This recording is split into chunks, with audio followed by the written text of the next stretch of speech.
Six childhood friends grow into the strongest hunters to ever live, conquering various treasure vaults and obtaining prestigious relics. But their leader is the most mysterious of them all, housing the highest level, but it seems he has a secret to the madness.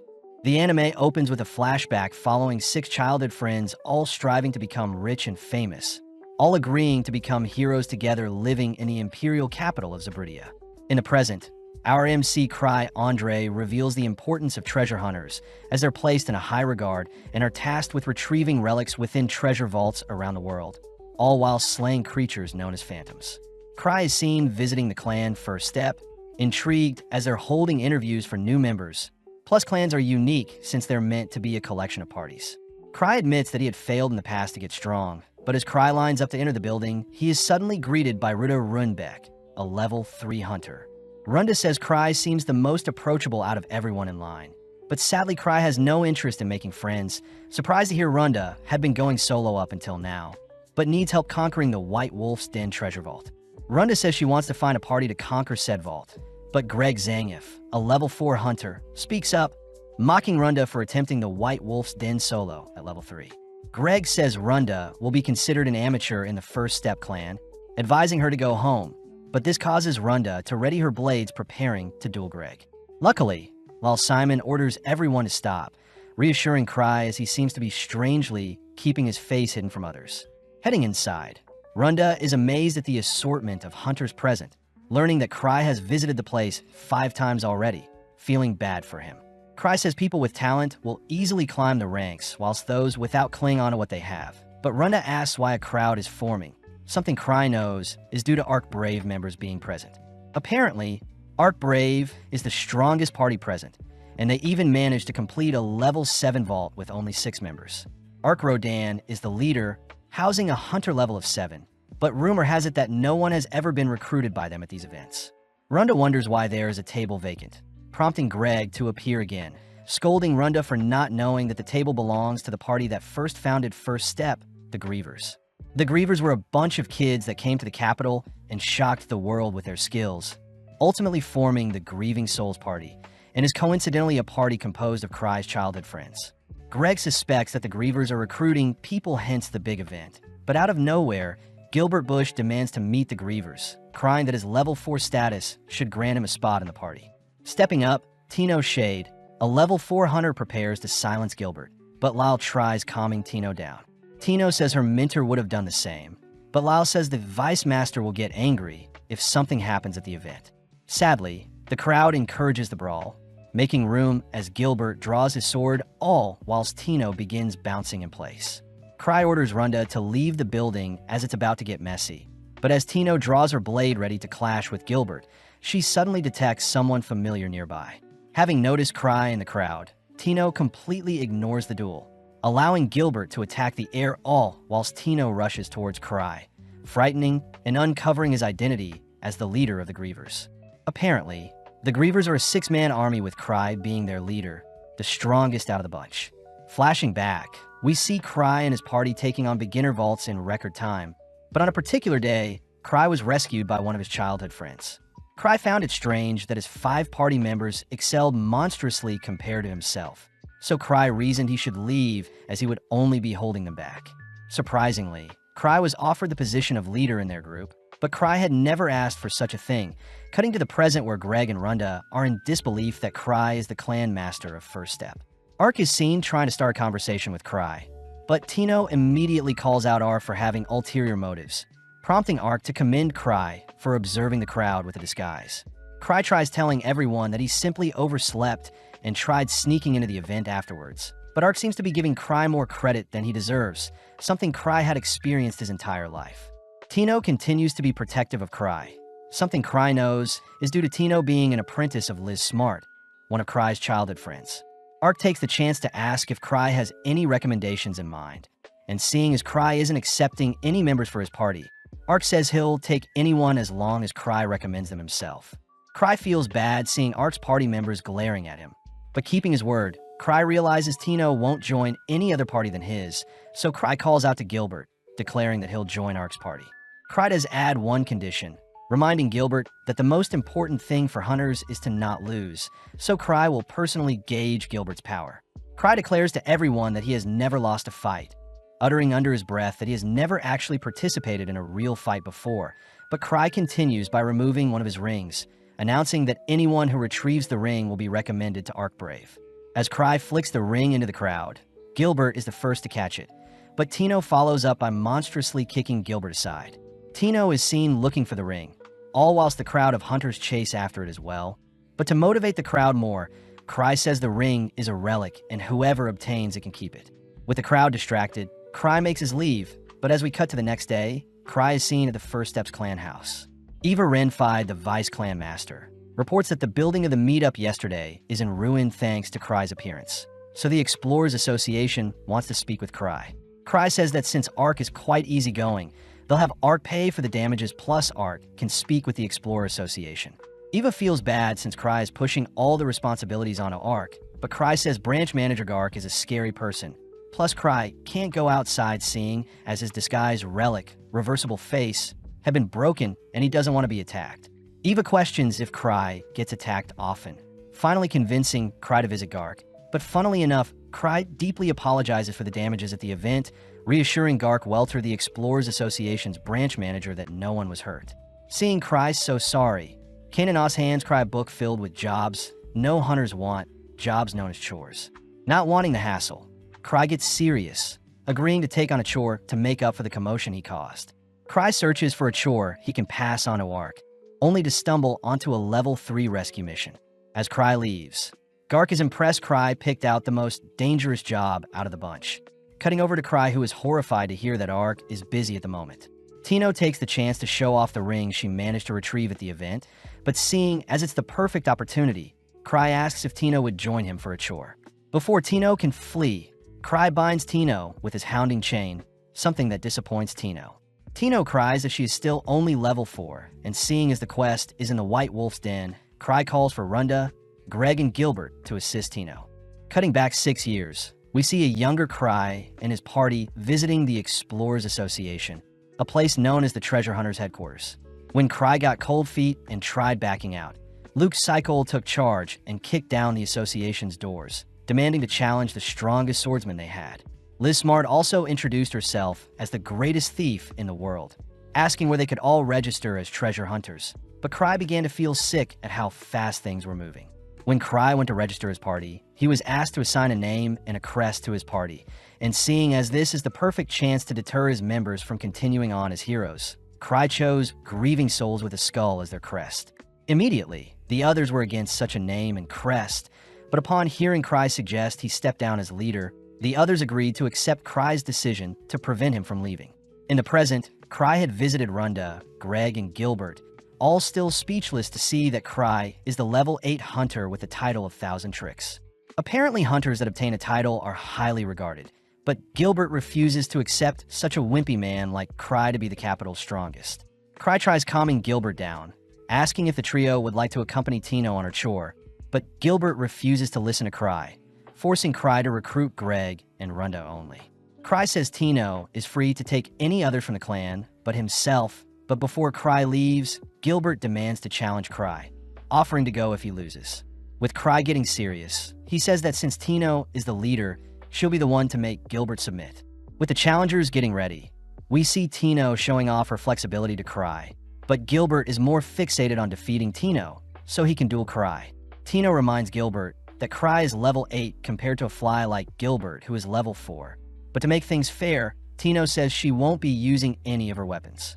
Cry says that although Tino and Gilbert are both level 4, Tino should be slightly stronger since she has battle experience. But Gilbert's Purgatorial Sword relic could be an issue. Surprisingly, Gilbert tosses aside his sword to match Tino, but before the duel starts, Tino demands to get ice cream with Cry if she wins. With Cry agreeing, Tino starts the duel by lunging towards Gilbert, missing a strike to his head only to launch him aside with a spinning kick. Sadly, Gilbert refuses to give in, charging at Tino, but she simply replies with a leg lock, demanding that Gilbert apologize to Cry as she tightens her hold on Gilbert. Pissed, Gilbert breaks out of Tino's bind, but is put to sleep shortly after by a decisive strike to the neck. With Tino asking for praise from Cry, Gilbert is seen barely conscious, revealing that at a very young age, he wielded a sword and defeated many adults with his swordplay. even heading to the capital and managing to conquer many treasure vaults at such a young age. In the present, Tino advises Gilbert to pick up his sword if he wants to win, but Gilbert's pride refuses to let him. Gilbert admits that he wasn't as strong as he thought, suddenly hearing Cry say he knows Gilbert left his original party since he was too strong for them, shocking Gilbert as he wonders what Cry truly is capable of. Intrigued by Gilbert's blade, Cry nonchalantly heads over to inspect it. But before even grasping the blade, huge amounts of flames engulf Cry, horrifying Gilbert as Cry is able to draw out more power from the Purgatorial Blade. In this world, mana material is said to be the core substance, and treasure vaults are phenomenons when mana is condensed along with ley lines. Till this day, there are things to be discovered, and the White Wolf's Den is a treasure vault with many mysteries, a site originally inhabited by the Silver Moon Wolves. It wasn't until the wolves were hunted for their fur that the location became a vault and wolf phantoms started appearing, the primary reason why Cry refuses to take on the chore. Seeing Eva worried, Cry says Tino's four-man party can easily take on the job, but Eva is more curious about the spectacle that happened with Gilbert's sword. Cry cryptically says it was a simple trick even Gilbert could have pulled off, but Cry gets distracted admiring his relic rings and Gilbert's relic sword, annoying Eva as she reminds Cry that he can't be buying whatever relics he pleases. Cry reveals that his party members equally split any profit, feeling bad since he gets paid even though he doesn't do any work, but seeing as his relics are dead, Cry heads over to get them charged. Sitting down with some party members, Cry has his gear charged, only to hear reports of wayward phantoms appearing northwards, destroying an entire caravan. Apparently, even level 3 guards couldn't stop the phantom, and now the Knights of the Third Order are dead set on exterminating the threat, especially since it looked like a wolf and was near the White Wolf's Den. The gang suspect the den must have created such a creature, freaking Cry out when he hears that Rudolph Devount, a level 5 party, went missing in the den checking the job again. Cry realizes it was a rescue mission for Rudolph and his 5 other level 5 hunters, but as Cry tells the others that he sent Tino to retrieve the missing party, the duo fear Tino won't make it back. Cry chooses to excuse himself, wondering if Gilbert charged his sword before heading out, but at the same time we see Tino and her party deep in a forest.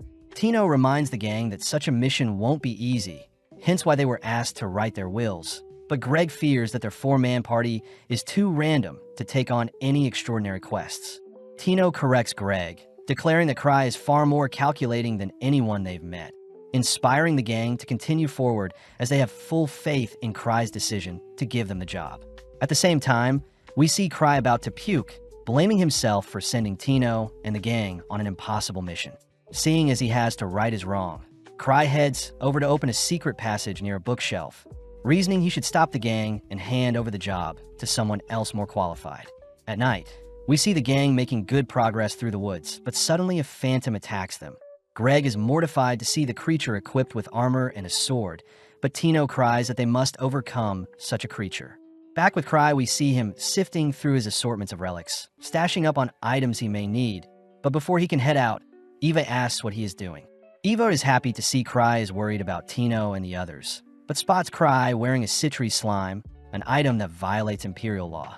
Just like that, Cry heads onto his balcony, activating his Night Hiker relic only to rocket towards the gang. Flashing back, we see Cry's newly formed Grieving Souls party reporting on their first week of vault hunting, all amazed that they encountered a level 4 Cyclops in a level 1 vault. Overhearing their conversation, a drunk adventurer accuses the kids of lying, but the man is shocked to see the gang have brought back the monster's head. Working together, Tino and her party manage to slay the phantom before them, but they're confused as to why such a creature appeared near a level 3 vault. Tino asks why Gilbert didn't use any flame magic, but Gilbert admits that his blade is out of mana, making Runda suggest they retreat for now. Tino stands strong, declaring that they'll continue on no matter what, plus they must hurry since the people they need to rescue might still be alive, egging the others to follow after Tino. With the gang making it to the entrance of the vault, they notice multiple wolf monsters decked out in bows and guns, and it seems their larger bodies are forcing them to remain outside and stand guard. Gilbert suggests that he rush head-on into the swarm and get rid of their weapons, but Tino calls Gilbert a fool, declaring that it's her duty to ensure everyone makes it back alive. Tino says herself and Runda will use their speed to draw the monsters towards them, and only then will Greg and Gilbert attack them, rendering their long-ranged weapons useless. At the same time, We see Cry soaring through the air to reach Tino as fast as he can, all whilst the gang begin making their way into the vault, slowly carving through the wolves they face. Tino is impressed by the others' abilities, glad to see they all have a sense of teamwork, as Gilbert and Greg are relatively strong and have experience fighting.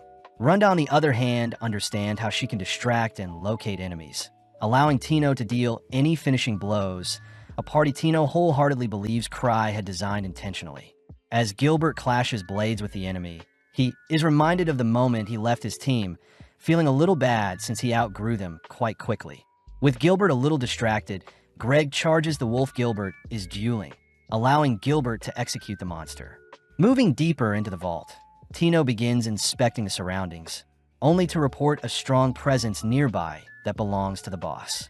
Seeing Greg a little panicked, Tino orders Greg to stand his guard and grow from facing strong monsters, something Greg admits he isn't used to, as he tends to flee from jobs when the obstacle in front of him is too great. Greg says he has seen many friends pass during his time as an adventurer, something Tino sympathizes with, but Tino reminds the others that Cry intentionally put them together.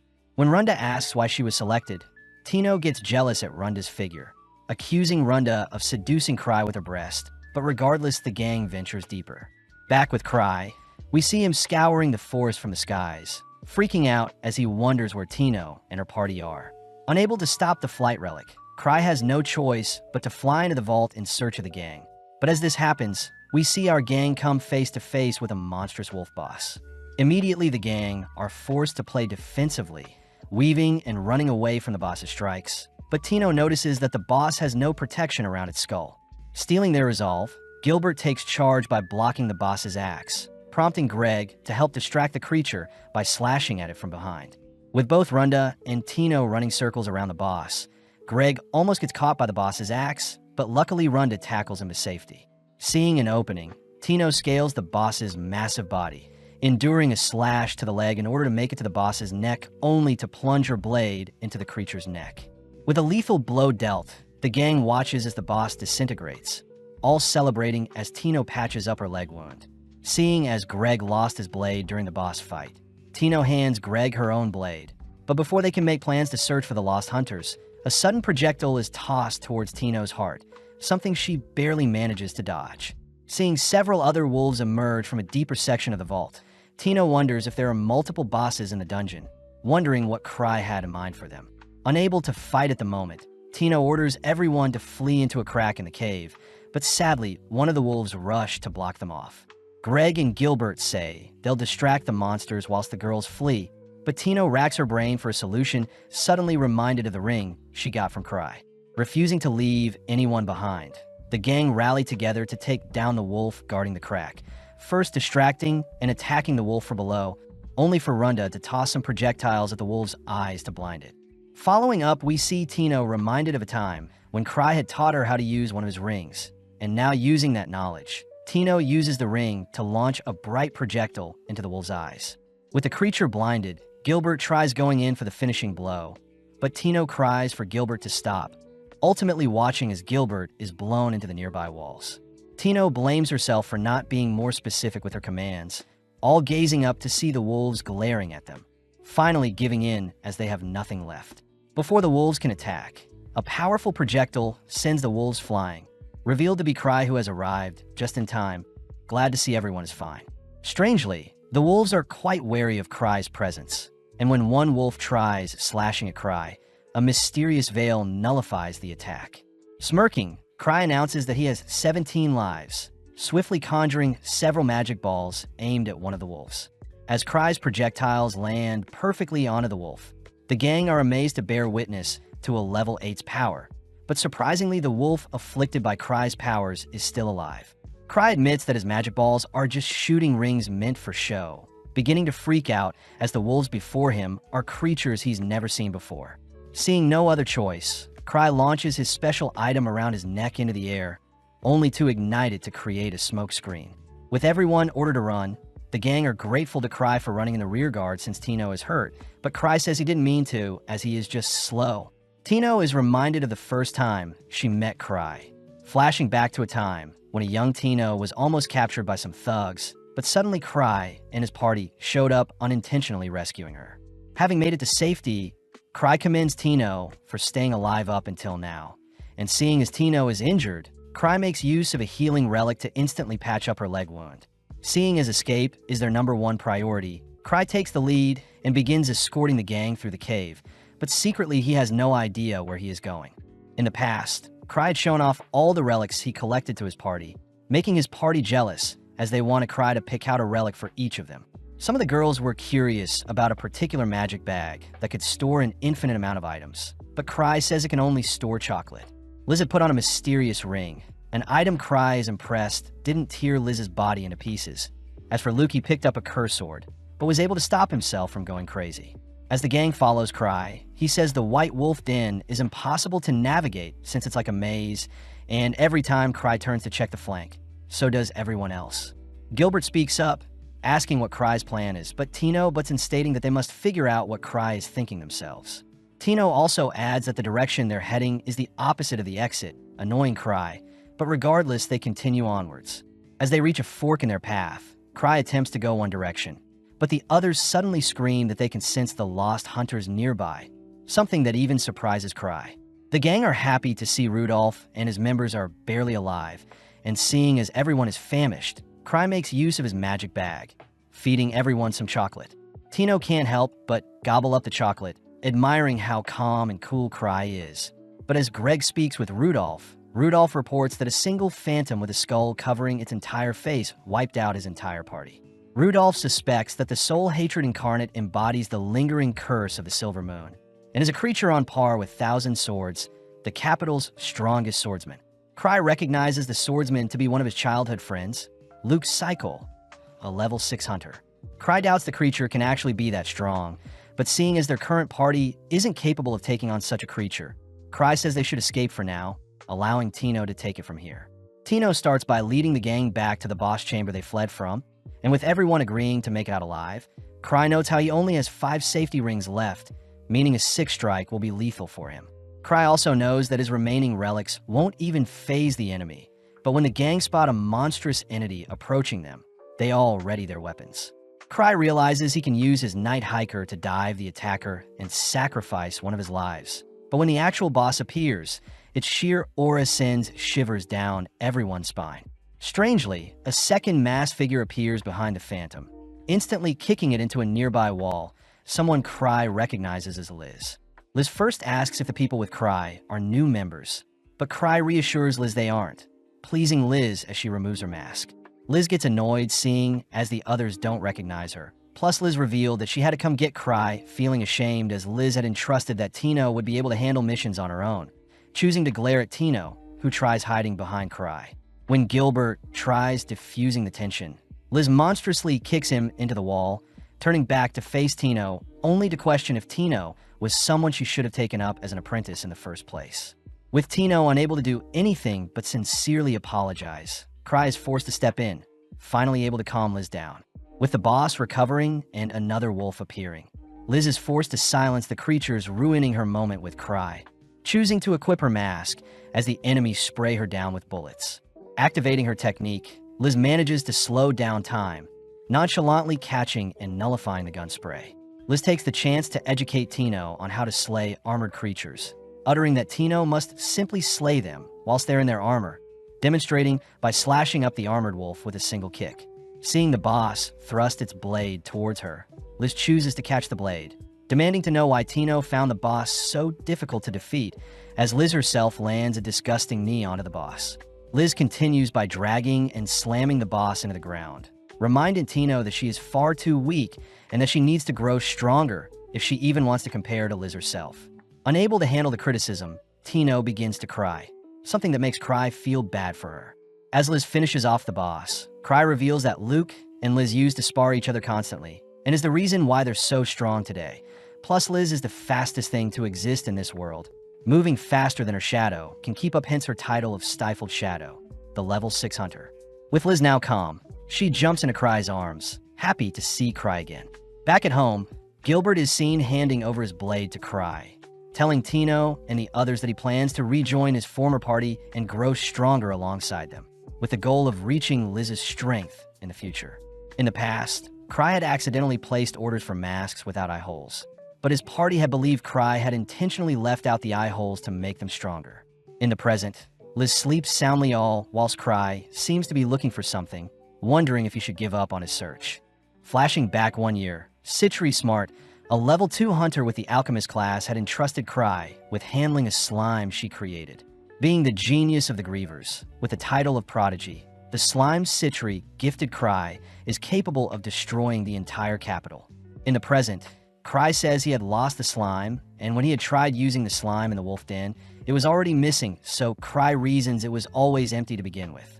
As Cry tries to forget about this slime, we cut to some hunters exploring the wolf den, having heard from the association that there are anomalies that lie dormant in the den.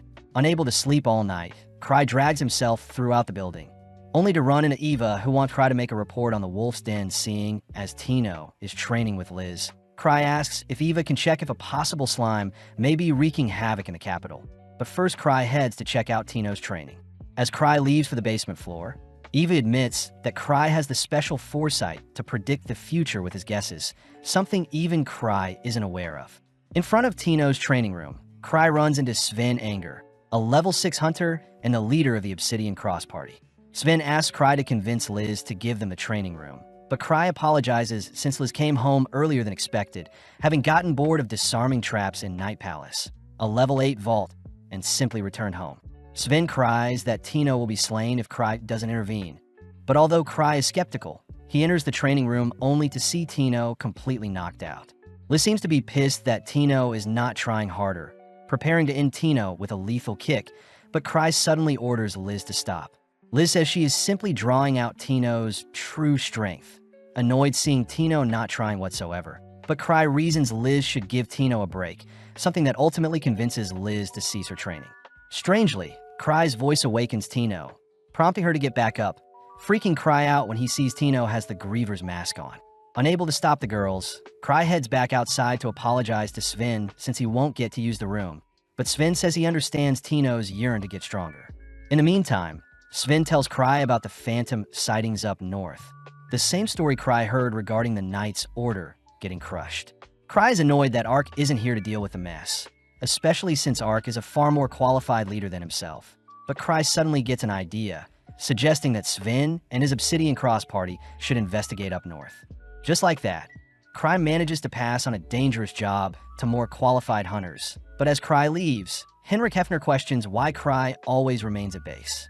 Sven admits that Cry is strange, but Sven vouches for Cry, uttering that Cry is a monster within, warning Henrik to not underestimate Cry. That night, Gark and Kana discuss the ever-changing White Wolf's den, both unsure what caused the anomaly in the den. When Gark says he'll speak to Cry the next day, Kana says that the Obsidian Cross will be tasked with investigating the den, but Gark wonders if Cry is hiding things from them.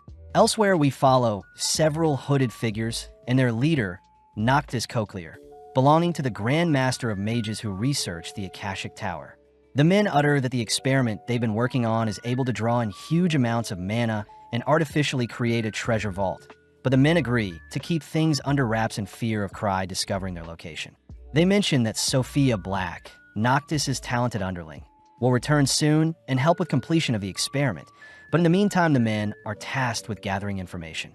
Elsewhere, we see a massive slime roaming and destroying the capital, but luckily it's revealed to be one of Cry's nightmares.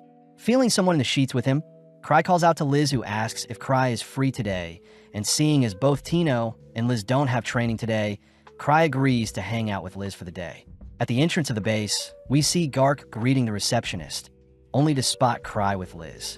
Gark reminds Liz that she is meant to report to him when she returns from vaults greater than level 7. But Liz snaps back, accusing Gark of using Cry for himself, something that agitates Gark.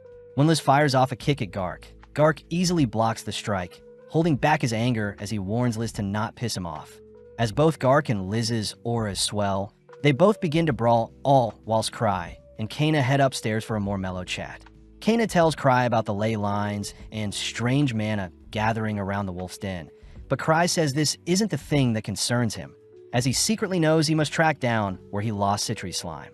Kana get a little annoyed hearing that Cry will be remaining at the base, but as we cut back to Gark and Liz, we see Liz taunting and mocking Gark for becoming weaker since they last fought. Liz manages to dance circles around Gark, even giving him a chance to surrender. But this finally makes Gark snap as he begins infusing his body with mana. In the distance, Cry utters that Gark used to be a level 7 hunter with the title of War Demon, and luckily before people are harmed in their little bout, Cry calls for the two demons to stop fighting. Although Gark doesn't want to stop, Liz instantly rushes to Cry's side, a speed even Gark wasn't able to follow, ultimately convincing Gark to leave for today. Later that evening, Eva returns, mortified to see the state of their building, all whilst Liz and Cry start their date. Liz takes the chance to mock Gark's pathetic strength earlier, but Cry reminds Liz that she is far stronger than normal individuals. Shocked to hear that Liz didn't even consider the boss she fought in the Wolves' Den a worthy opponent. Cry wishes for the others to return, soon seeing as he may need to speak to Citri about the missing slime. But seeing Cry so serious, Liz asks what is on his mind. Cry asks what Liz would do if the entirety of Zabridio was wiped out, but Liz cries she would run away with Cry and visit the sea. Before Cry can adore how innocent Liz is, Cry notices Liz has run off to restrain someone. Someone Liz noticed was spying on them. Cry asks Liz to let the man go so they can have a chat, but the man takes the chance to run away, something Liz believed was intentional by Cry. As Liz and Cry resume their date, the man is left alone wondering how he was captured in the first place and why he was let go. Cutting to Sven and his party, we see that Gark has entrusted them with the investigation into the White Wolf's Den, something that annoyed Sven as he wonders what Cry is scheming. Back with Cry, we see he is with Liz who believes they're on a date, but Cry is more stressed seeing as they're walking through the most dangerous neighborhood in the capital. With the locals immediately recognizing Liz, Liz asks Cry why they're investigating, but Cry utters that he is simply investigating disappearances, fearing that it may be Citri's slime's doing. Cry also mentions how there's a new ice cream shop that opened nearby, exciting Liz as she chooses to enjoy her time with Cry, but off in the distance, we see the man spying on them prior freaking out. It's revealed that the man actually owns the new ice cream shop Cry is coincidentally heading to now, plus the store is home to one of their research facilities. Before the man can panic and close up shop, he suddenly notices that Sophia Black has returned, but right on cue, Liz bangs on the entrance of their ice cream store. Liz is pissed since she knows the store was open a minute ago, but before Liz can break down the doors, Cry reasons they should head home, relieving the man who is hiding inside with Sophia. At the base, Liz feels sorry for Cry since they weren't able to enjoy some ice cream together, but Cry notes how things aren't too bad since there haven't been reports of slime rampaging yet. Cry does ask if Liz knows when Citri is getting back, but seeing as Citri brought a lot of things with her, Liz says it'll take a while. Cry chooses to brace himself for the worst just in case, but suddenly Eva appears, reporting the people she had selected to investigate the Wolf Denver. Cry doesn't mind who goes, hearing that Sven and his party have already left, and the remainder along with a relic expert will join them tomorrow. Cry wonders why so many people are being sent back to the den, but regardless asks Eva to proceed as she sees fit. But in the meantime, we cut to Noctis, who praises Cry for uncovering their hideout in the slums. The other hooded men begin to panic, cursing Cry for leaving and mocking them once he discovered their ice cream hideout. But Noctis calms everyone down, asking Sophia what she thinks will be best for them. Sophia smirks, declaring that the defensive system she has built should be an interesting tool to test out against the Grievers. And seeing as they all believe Cry has uncovered what they're planning, Noctis allows Sophia to go wild and take care of things. The next day, we see Tino taking a bath, surprised to see she has no bruises, believing that Liz soaked her in healing potions after she was beaten to the brink of death. Heading to the base, Tino spots several carriages outside, hearing from Lyle that Cry had originally requested that Ark be deployed to the Wolf's Den, but seeing as Ark isn't available, they had to overcompensate with multiple weaker hunters. Tino wonders if the den had become more dangerous since they last stepped foot in it, but just then Cry appears, asking why so many people have gathered. Eva says they're the people she gathered since Ark couldn't make it, but Cry worries that deploying so many people will cost a fortune, asking if Eva could cut down the people being sent by half. Hearing this, the crowd begins to despair seeing as Cry is sending them to their deaths. But Cry reassures everyone that a measly level 3 vault is nothing. Seeing the crowd even more panicked than ever, Cry hears that Gark has pulled together additional funding to pay the hunters. But Cry wonders if the Citri slime could be in the Wolf's Den. Cry chooses to allow the hunters to be deployed as normal. But his change of attitude freaks out the crowd. And to make things worse, Liz appears declaring that she wouldn't have taken half of the hunters gathered here, seeing how pathetic they all are. When the crowd accuses Liz of not understanding them since she is a genius, Liz snaps back, pointing out how disgusting and worthless they all sound, choosing to leap towards Cry's location only to ask if she and Tino can take on the job. Cry immediately refuses, fearing that Tino will suffer, so Cry says the hunters gathered will proceed as planned, but suddenly Eva asks if Cry will be leading the hunters during their investigation. As the crowd begins cheering for Cry, Cry is coerced into leading the group, and seeing as he has no way out, Cry agrees to go, but he says Sven will take charge until Cry himself shows up. Cry secretly plans to show up only when everything is wrapping up, cutting over to Sven, who seems to be making good progress through the den, but they wonder why their phantom encounters have been weak up until now. With everyone heading outside and boarding the carriages, Cry manages to convince Liz to stay put at the base, only for Cry to instruct Lyle to look out for any slimes on their journey. Just like that, the hunters set off first without Cry. But as we cut over to Noctis, we see him and his men discover that many hunters are heading in their direction. Noctis orders his men to stand strong, but Flick Petson fears they won't stand a chance against the Grievers.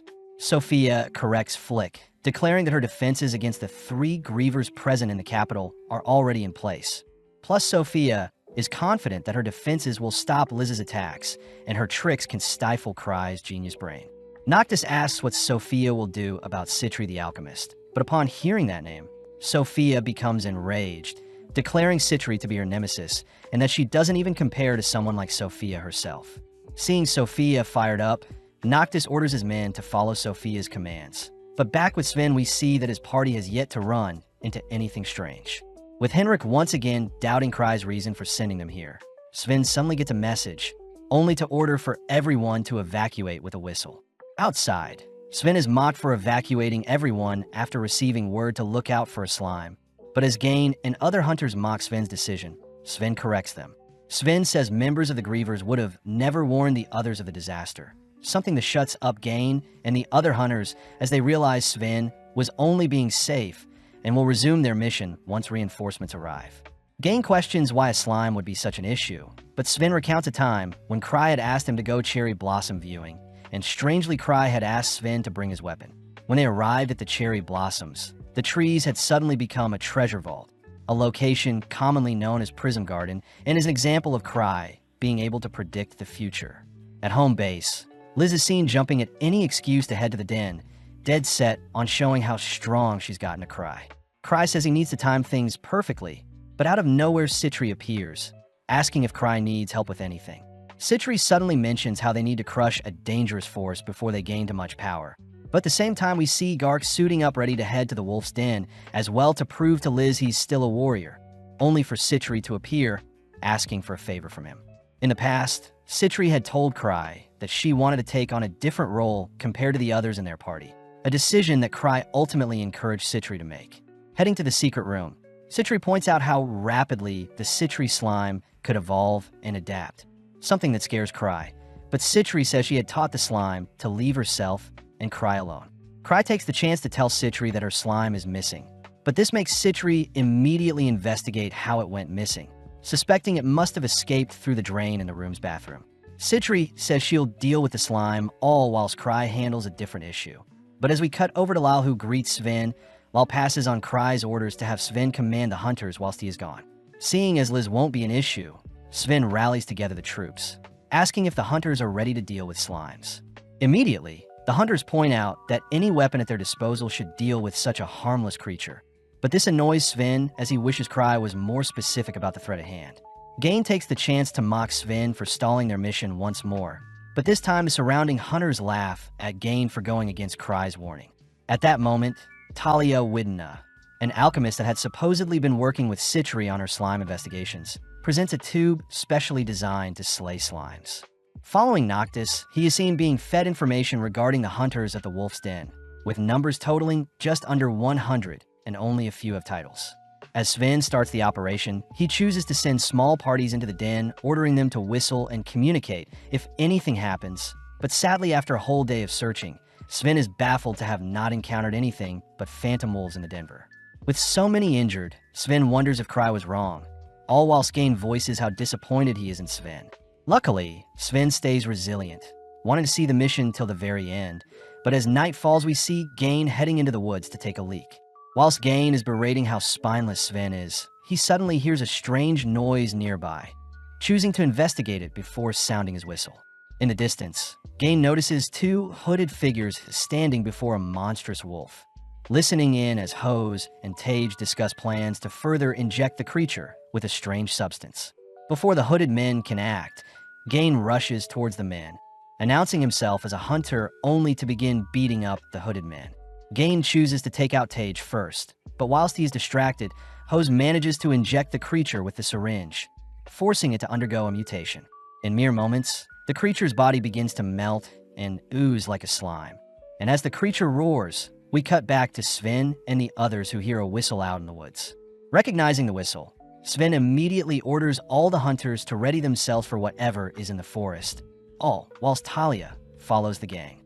With Sven counting his troops, he hears that Gain was last seen in the forest, but luckily Gain appears to have lost an arm but had managed to escape. Not too soon after, a disgusting ooze like slime emerges from the forest clearing, prompting Sven to fire an arrow at the creature, but it doesn't faze the creature. As the creature worms its way towards the hunters, they try their best to barrage the creature with various magic spells, all whilst Henrik begins healing Gain. Gain reports that strange men in hoods injected a phantom to create the slime, and seeing as Sven's attacks, nor any physical or magical spells are working on the monster, Sven orders for the hunters to evade and box in the slime. Seeing the creature devouring several hunters, Sven asks Talia to hand over the slime slaying vial, only to begin leading the slime away from the others.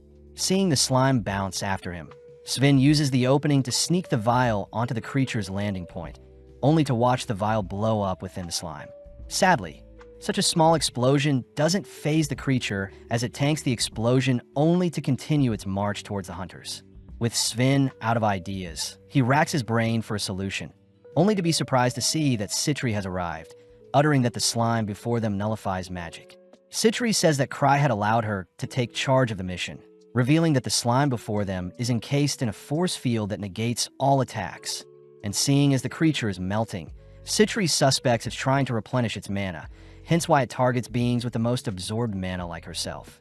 Citri feels sorry for the phantom as it had to take part in a failed experiment, and seeing as she should put the creature out of its misery, Citri tosses a piece of anti-metal at the creature, ordering Sven to shoot the metal. In an instant, the metal explodes, wiping out a chunk of the slime, but this is enough to slay the slime for good. Gark appears, revealed to have given Citri a ride, but more importantly, Citri says she knows who is behind this mess. Following Noctis, he is mortified to learn that Citri was able to take down their transmogrified monster, but at the same time Citri tells the others that the Akashic Tower is behind this incident. The hunters are immediately skeptical seeing as Noctis is meant to have been banished from the kingdom. But Citri says she had been hunting down Noctis for a long time, plus the anomalies in the Wolf's Den reinforce her suspicions. At that moment, Talia points out that the enemy must have a base below the den, something Citri agrees with. Citri says they should first interrogate the men Gain attacked, apologizing in advance since she used up all the anti-mana metal she had, but she will still do her best to fill in for Cry. As Citri heads out to make her analysis, Sven warns Hendrik to not be fooled by Citri's good girl act, especially since Citri is a monster just like the other grievers. In the meantime, Liz rides Cry, begging him to go to the den and assist Citri, but sadly Cry forbids it all whilst Tino shyly stands idly by. Back with Flick, he's annoyed that Sophia wants them to send out monsters one at a time, plus she hasn't been communicating with them as planned. Refusing to embarrass themselves in front of Noctis, Flick orders for all of their monsters to be released at once. But as we cut back to Citri, we see her and the others interrogating Hose and Tage. Citri knows that disciples of Noctis would never willingly betray their master, so Citri declares she'll use a special potion to make them speak. Immediately, Adoria, a member of the government, reminds Citri that using such a potion would be like brainwashing someone and that it is illegal. When Gark himself steps up to calm Citri down, Citri reveals that the potion is merely colored water, even drinking the potion to prove it was a joke. Sadly, a large howl can be heard off in the distance, followed by the thumping of another red slime in the distance. Citri says different slimes have different magic barriers, and seeing as they need time to figure things out, Citri orders for several hunters, including Lyle, to stand as defense. When a monster approaches Lyle, it throws out a punch that strangely eats away at Lyle's defense, forcing him to toss away the shield to keep his arm. As mages launch fireballs at the slime, Sitri notices it evades by spinning, a technique that it uses to attack as well. Gark fears that his axe will do nothing to such a creature, and seeing as they can't wait for the creature to tire itself out, Sitri says they need to focus their attacks on a single spot or nullify its magic barrier. Before Sitri can give orders, another blue slime appears, prompting the hunters to ask Sitri to issue a retreat order. Sitri seems to be thinking hard, but out of nowhere Sitri's demeanor changes, ordering for the mages to stop firing and everyone to step back and watch. Strangely, the blue and red slimes immediately begin clashing. A feature of the slimes, as their sole existence, is to absorb other things with the greatest mana capacity. Within mere moments, several other slimes appear, but they all seem to be brawling with each other. But off to the side, Talia strangely utters that the slimes were meant to be sent one at a time. Cutting over to Noctis, he heavily berates his men for not listening to Sophia. Plus, Sophia is finally communicating with them, revealing that Gark the retired hero is also present against the hunters. Noctis immediately stiffens up, seeing as their transmogrification potions were wasted, but Sophia says they have to double down and wipe out the hunters before they find their base. Sophia suggests they unleash the partially trained Malice Eaters, and seeing as the creatures will need guidance, Flick is assigned to lead the creatures into battle. Back on the surface, Talia is seen admiring Sitri, having been by Sitri's side for a long time, and in that time Talia felt helpless at how smart and unique Talia behaved, ultimately making Talia scared and jealous of Sitri. Sven notices Talia looking upset, reassuring Talia that their mission will be a success, seeing as Sitri is here now. But Sven wonders why Hose and Tage have been staring at Talia. As Sitri works throughout the night, Gark chooses to check in on her, asking Sitri to not push herself so much, but Sitri utters that she knows where the enemies are. Gathering everyone, Sitri shows everyone her findings, only to pinpoint the Akashic Tower's hideout to be near the edge of cliff. Sitri is able to confirm her suspicion when she asks Hose and Tage, reasoning the hunters should head out immediately and attack, whilst Noctis isn't suspecting them. But this only prompts Hose and Tage to cry for Sophia to rescue them. Sitri recognizes Sophia's name to be her nemesis, but sadly Sitri has been unable to capture Sophia up until now, swearing that she'll capture Sophia and Noctis the evil mages and place them into the South Asteria prison. Gark tries bringing up something from Sitri's past, but Sitri stops Gark before he does, cutting over to Cry, who is finally making his way over to the wolf den. Liz is clearly excited to show off her new powers to Cry, but Cry wonders how he can stall longer, seeing as he doesn't have many safety rings. Since it's quite dark, Tino tries pretending to be scared in order to hold Cry's hand, but immediately Liz forbids it, scolding Tino for even trying such a thing. Unable to see in the dark, Cry is forced to use an owl ring to help him navigate in the dark, all whilst Liz orders Tino to continue standing guard. With Sven, Sitri, and several others patrolling the area, Gain apologizes to everyone, seeing as Cry was right all along, something Sitri doesn't fault Gain for doing, as Cry is a unique specimen. Sitri says Cry may appear as weak as a bunny, but he exhibits the power of a level 10. Sven takes the chance to ask why Sitri didn't bring her magic creature kill him with her. But at that moment, a destructive bolt of lightning erupts from the skies, aimed directly at Sitri. Revealed to have been Flick riding his Malice Eater, Flick cries that it was the right call to engage the hunters head-on with only one Malice Eater, but when Flick goes to inspect the hunters' corpses, he notices Sven is still alive. Flick cries that he'll single-handedly take down all the hunters, but out of nowhere, Sitri speaks up, revealing herself to be unharmed. Taking out a water gun, Sitri fires a healing potion at Sven, instantly healing all of his wounds and allowing him to rush Flick, only to knock Flick out. Sadly, Sven is no match for the Malice Eater, but Gark appears, teaming the beast only to slay it. Following Noctis, he is annoyed Flick didn't make use of all the eaters, prompting his men to suggest Noctis flees whilst they stall for him. Noctis refuses, declaring that they still have their trump card of Akasha, plus Sophia still has things up her sleeve, something that inspires the remaining hooded men to fight till the very end. Outside Noctis' headquarters, we see Sitri and the others eyeing the entrance, annoyed to see monsters standing guard. Sitri asks if Sven can carve open a path for them, but Gark intervenes, declaring he'll help them enter the cave and slay the evil mages. At the same time, we see Cry and the girls have made it to the location where Citri was attacked by Flick's lightning spell, freaking Tino out as such a spell cleared out a fraction of the forest. As Gark charges the creatures guarding the entrance, Sven and several mages assist his entry, all whilst Noctis unveils his trump card. Having sent the embodiment of Akasha itself to face off against Gark and the hunters, we see our hunters slowly losing the fight as other hooded men ride Malice Eaters into battle. But during the battle, we see Flick cutting his way out of his binds. Slowly, the Eaters tear away at the hunters, but right when things seem lost, Liz appears, instantly slaying one of the Eaters. Back with Cry, he is left alone with Tino since Liz ran off without them. But Tino suddenly declares that she has detected 3 entities nearby, revealed to be Flick who escaped with the other 2 men. Cry mistakes the entities to be simple forest monsters, ordering Tino to leave them alone and proceed with their travels. And seeing as his owl ring wore off, Cry asks Tino to lead the way.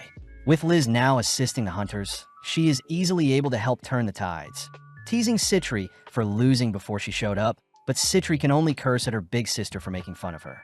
When Liz wraps up slaying the Malice Eaters, she darts towards the Akasha golem, throwing out a kick, but its hard exterior deflects the blow. Liz tries to pummel Akasha with a barrage of blows, but it only knocks the golem back, allowing Gark to follow up with a cleave that freezes a portion of Akasha's body. Strangely, the ice suddenly disappears, all whilst Akasha reacts to block one of Sven's arrows. But when Gark tries slashing at the golem, once more, Akasha suddenly vanishes.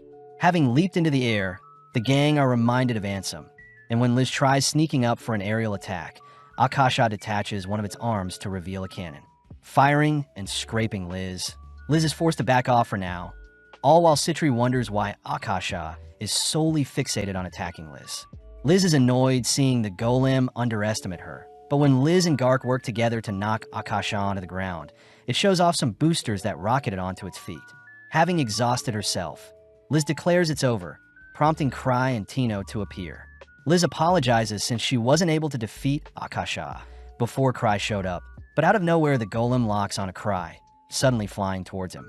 With Cry unfazed, the golem takes a swing at Cry, but mysteriously Akasha is flung back, turning off on the impact. Cry apologizes since he couldn't see anything due to his poor vision, but in the morning, Gark reports that the Akashic Tower members were ultimately able to escape, but their research and documents were left behind. Citri is seen thanking Cry for the reinforcements, catching Cry up on what transpired whilst he was gone, all whilst Tino gives Liz a massage. When Cry asks if Citri needs help with anything, Citri says she's fine, only to glare towards Talia's direction. Cutting over to Noctis, he hears from his men that Sophia is undercover amongst First Step, and seeing as they've completely been bested, Noctis declares they'll be leaving Zabridia, all while Sophia seems to be searching for Citri's slime. Following Cry, he is seen being accused of setting everything up and keeping things from the association and government, something even Adoria believes. Cry asks why Gark and Adoria don't just speak with Citri, believing they're still hesitant due to the incident 3 years ago where Citri would have been falsely accused if it weren't for Gark intervening. Adoria reminds everyone that the evidence at the time pointed to Citri, and because of the incident, Citri was demoted and given the title of Deep Black, something that can't be reverted. Gark cries that Citri had no reason to associate herself with the South Asteria's mass prison break 3 years ago. But as we cut back to Noctis, we see he has captured Talia and is demanding that she drop the act. The men gathered all tell Sophia to stop being Talia, but when they see one of the Malice Eaters growling at Talia, they all freak out seeing the real Sophia appear besides Talia. Sophia reveals that she is a complete replication of Talia, choosing to remove her disguise only to reveal herself as Citri Smart, a fact no one knew, not even Noctis. Before the men can attack Citri, Citri says she had always admired Noctis and his research into Akasha, and seeing as she could have never acquired and dedicated the time into researching such things, she had to play the role of apprentice to her master Noctis. Citri admits that Cry did warn her to drop the act soon, believing that Cry had sent all the hunters to the Wolf's Den to help Citri test out Akasha's abilities, but when she saw the hunters overwhelm the golem, she decided to end the experiment, and was the reason why the golem flew back and didn't attack Cry. Citri declares she'll be taking the men in, first heading over to Talia and apologizing to her since she needed Talia to play as the scapegoat, having learned from her past to not stand out. when the men order their Malice Eater to attack Citri. Citri manages to tame the creature, pissing Noctis off as he casts his Kaiser Flame to incinerate the Eater. Citri uses the opportunity to unveil her Citri Slime, a creature that could devour anything and grows with the amount of mana it consumes. And seeing as there is no hope of defeating Citri, as is, Noctis chooses to flee, leaving his underlings to stall. Sadly, when Noctis heads for the exit, a strange being pushes him back. A creature Citri reveals to be her own Chimera Killium, a creature created from the leftover parts from Noctis's previous experiments. With Citri donning her Griever's mask, she orders Killium to slay Noctis, only to cut to later that day, where Cry is surprised to hear that the Akashic Tower members have all been captured, but their memories seem to be missing. Citri also mentions that Talia was caught in the crossfire, but Cry has no idea what she's talking about, only nodding and agreeing to fulfill any future requests Citri may have. Holding another meeting with Gark and Andoria, Cry asks if he could have the Akasha Golem and the Malice Eaters. Outside, Citri is glad that Cry was present as they managed to obtain the Malice Eater, but not the Golem. With Citri heading to pick up the Eaters, Gark asks to speak with Cry, reporting that Arnold Hale, a level 7 hunter from Nebula Noob's The Land of Fog, has arrived at the capital. Cry says he doesn't really care who Arnold is, but Gark reminds Cry that Arnold had taken down a lightning dragon in the past, but Cry mentions he also took down a dragon as well. Gark gleefully laughs, apologizing for not knowing only to pat Cry on the back, accidentally destroying one of Cry's safety rings, all whilst asking Cry to not start trouble with Arnold. As Gark leaves, Cry notices a familiar-looking poster, surprised that the annual Zaberdian auction is occurring soon, and is an auction that shows off many rare relics. Cry panics, seeing as he has no funds, plus he can't keep borrowing money from Citri. But at that moment, Chloe Welter calls out to Cry, someone Cry remembers works as a receptionist and is Gark's niece. Chloe asks why her uncle has been so happy lately, but Cry doesn't know, suspecting it may have something to do with Arnold from the Falling Fog. As Citri appears, Cry heads out with Citri, passing through the yard only to be brushed by some interesting people. As we follow Chloe, she greets Arnold and his party, only for us to cut back to Cry, who sees Chloe has tamed the Malice Eater given to her. Given the name Drink, Citri says their pet won't harm Cry or herself. But when Drink leaps into Cry's arms, it begins picking away at the safety rings Cry has, forcing Citri to pull Drink away before it does too much damage. Cry fears that any more cuddling with Drink will drain the remainder of his safety rings. So Cry asks Citri when Lucia will come back and charge his relics. Citri suspects it'll take a while since Luke is off engaging the boss of their assigned vault, and Lucia and the others are choosing to stay with him until they're finished.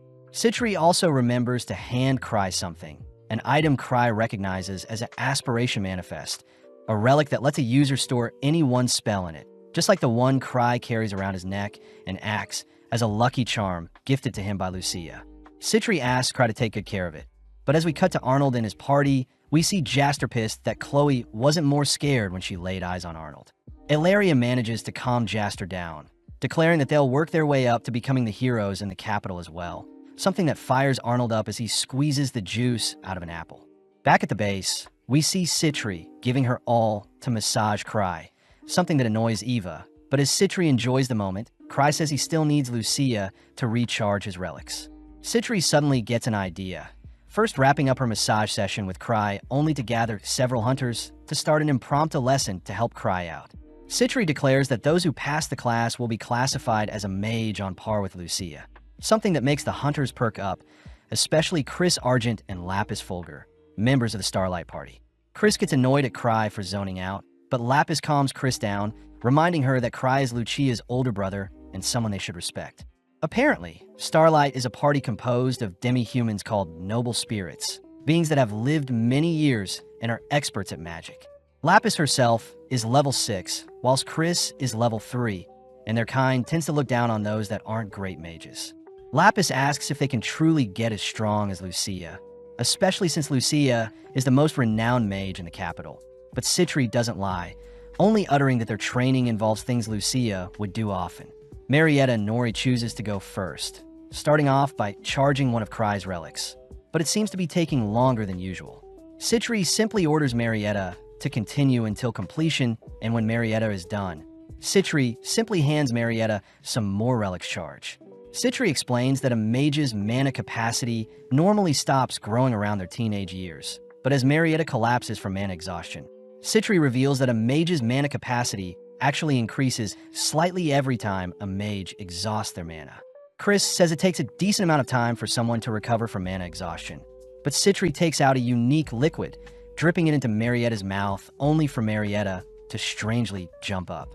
Citri adds that this was the method Lucia herself endured to improve as a mage, and seeing as Lapis and Chris are still hesitant, Citri points out how Starlight wants to recruit Lucia, but their members of Starlight aren't willing to endure as much as Lucia to grow. With Chris and Lapis refusing to be humiliated, they demand to start their training immediately, prompting Killiam to unveil a horde of relics for them to charge. Seeing Lapis and Chris training, the other mages begin charging the relics as well. But as we cut to later that night, we see Ark being offered a deal by a man, but Ark apologizes since he wants to stay by Cry's side. The man is amazed someone could be as powerful as Ark himself, someone who hails from the House of Rodan, but the man asks if Ark has met Earl Gladys yet. With Ark informing the man he hasn't, Ark suddenly turns to greet Lady Eclair Gladys. The next day, Cry and Citri visit Liz and Tino, but as Liz gets cleaned off, Citri begins inspecting Tino's body, amazed at how much Tino has grown. With Tino unable to move, Cry is forced to ask Citri to stop trying to take Tino for herself, prompting Tino to run off to fetch a towel for Liz. As Liz confidently strolls into the room nude, Tino is forced to help cover Liz up, all while Citri blocks Cry's eyes, only for Liz to ask why Cry is here. Cry says he wants to celebrate Liz and Citri's safe return, but before Liz can embrace Cry, Citri tackles Liz to keep her away from Cry. Tino gets excited since she gets to celebrate with them. But as we cut to later that evening, we see Arnold and his party strolling through town. Arnold demands they get some drinks, but at the same time we see Cry and the gang out celebrating, only for a drunken Liz to accuse Citri of spiking her drink. Citri simply feigns ignorance, even ignoring Liz when she accuses Citri of being the mastermind behind the revival of Akasha. But whilst Liz is distracted, Citri continues to spike Liz's drink. Having not seen anything, Cry accidentally passes Citri one of her spiked drinks, forcing her to drink. Instantly, Citri gets really drunk, accusing Cry of taking advantage of her since he hasn't paid back the 10 figures she lent him. But when Citri demands Cry pay her back with his body, Liz tackles Citri to the ground. Before the girls' fight gets too messy, a loud commotion can be heard in a different part of the room, caused by Arnold and his gang, who order everyone in the room to bow down to Arnold the level 7 hunter. Immediately, Liz and Citri get intrigued at Arnold's presence, and when Arnold demands some booze and women, Liz volunteers, slowly approaching Arnold with some booze in hand. Arnold says he isn't interested in a child, but Liz takes the chance to dump the booze over Arnold's head only to smash the container on Arnold. With Liz also knocking out Arnold's gang, she manages to pin Arnold down with her feet, wondering if Arnold truly is a level 7. But before things can escalate further, Cry pulls Liz away, asking her to calm down. Flashing back 3 years, we see a younger Chloe taking the first step entrance exam, but Luke was far too strong for her. In the present, Chloe monitors other hunters as a receptionist for the Explorers Association, only for us to catch up with Cry, who feels bad, seeing as they should smooth things over with Arnold and his party. Eva suggests they get Gark to clear things up, but thinking of the lightning dragon Arnold slayed, Cry begins to crave dragon meat. Following Arnold and his party, they swear they'll make Liz pay, choosing to head to the association, but Chloe is surprised they aren't here to make a complaint. Arnold simply asks to know more about Liz, but Gark appears, gladly telling them about Liz and her behaviors. But Gark does spark the gang's interest when they hear Cry the level 8 hunter was in front of them. Gark says Cry won't attack them if they don't act up, and before Gark leaves, he relays Arnold a message from Cry regarding his hunger for Thunder Dragon meat. But this only pisses Arnold off more as he changes his target to Cry. Cutting to Cry, he shocks Eva when she hears Cry owes Citri over $10 billion. But Cry says Citri was reasonable enough to give him options to repay his debt. Citri says the first option would be for Cry to go to jail since he technically stole money from her. The second option is for Cry to marry Citri, that way their assets become unified, so technically he doesn't owe her anything.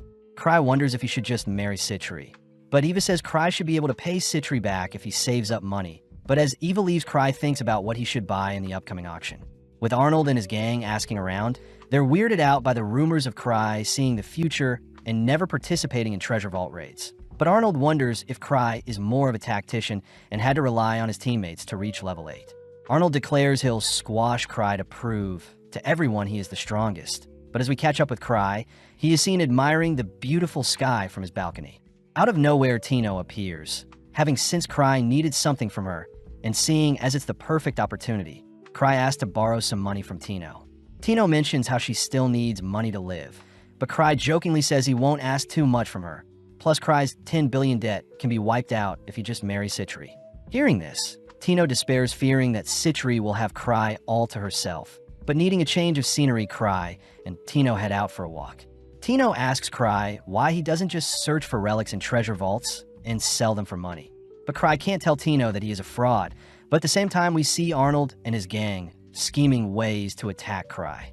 Funnily enough, Cry runs into Arnold's party, prompting the boys to ready their weapons as they prepare to attack Cry. But Tino reminds the boys that Cry is a god. Cry offers to apologize on his knees to prevent a beating, but Tino continues to defend Cry, declaring that scum aren't worthy of Cry's time. Seeing as Arnold and his men aren't backing down, Cry reasons they should take things onto the street. But as a large crowd forms, Cry looks around to see if any of his clan members can back him up. Having waited long enough, Arnold calls Cry out to be a spineless man who relied on others to get to where he is today, but although Cry doesn't deny such a deduction, Tino steps up to defend Cry's honor. The men declare that they only want Cry, but Tino says she'll be fighting in Cry's place, something Cry doesn't object to. Although the men don't want to hurt Tino, Tino charges towards Arnold, firing off several punches and kicks that don't faze Arnold whatsoever. As Cry scans the surrounding area, he remembers to cheer Tino on, but getting more infuriated by how cowardice Cry is, Arnold chooses to slam Tino's head into the ground, calling out Cry for being a fraud. Seeing Tino completely helpless, Cry finally steps up, declaring he'll need to subdue Arnold and his men only to activate the spell hidden in the relic around his neck. As we flash back, we see that Cry had asked Lucia to create a spell that would help him detain any enemy he desires, something Lucia ultimately made happen. In the present, Arnold and his men are seen unable to move, having been trapped by some gravity magic, but seeing as Tino was caught in the crossfire, Cry quickly helps her up. Cry tells Arnold that he is happy to accept any future challenges, but Arnold must first defeat Obsidian Cross, Starlight, and Arcbrave, the three parties within his clan, before Arnold can face Cry himself. With Cry leaving the scene, he chooses to treat Tino to a sweet treat, but Tino feels guilty for not being able to defeat Arnold, offering to conquer a vault and clear away Cry's debt in order to redeem herself. In the training hall, we see Citri helping with Liz's training, but Liz is bored facing replicas of Akasha, saddened to hear she won't get to face the real thing. Citri brings up how Arnold attacked Cry, but he managed to escape by using one of Lucia's gravity spells, Tyrant's Order. The sisters joke about crushing him if he orders it, but as we follow Cry, he is seen asking Chloe why Arnold hates him. Chloe says Cry seems to have been disrespecting him, but when Cry fails to recall moments he was rude to Arnold, he ends up giving up. Before Cry leaves, Chloe asks why Cry failed her when she took her entrance exam with Luke, but Cry can't remember, so he says that Chloe can probably figure out the reason herself. Plus, Chloe is far more suited to be the association's receptionist rather than risk her life being a hunter. Just like that, Cry takes his leave, something Chloe admires about Cry as he is always so mysterious. But in actuality, Cry had failed Chloe 3 years ago since she was 14, 1 year below the minimum required age of 15. The next day, Arnold is seen back at the association, hearing from Chloe that Cry doesn't think much of Arnold, and worst of all, Cry believes Arnold to be a breast-loving pervert. Choosing to return home, Arnold and the gang drink away the stress of the last few days, but as Jaster returns, he makes his report when speaking with the three guilds. When speaking with Obsidian Cross, Sven had mentioned how Cry must have lied to Arnold and his gang before slipping away. When Jaster spoke with Starlight, Chris and Lapis revealed that they have no interest in fighting Arnold and his party. Lastly, when Jaster spoke with Arcbrave, Isabella Melns and Yushiraji mocks Arnold and his party for believing Cry's lies, pissing Arnold off. A reasons they should leave Cry be for now, especially since the auction is coming up and they can finally sell their extremely rare relic that couldn't be appraised in the Land of Fog.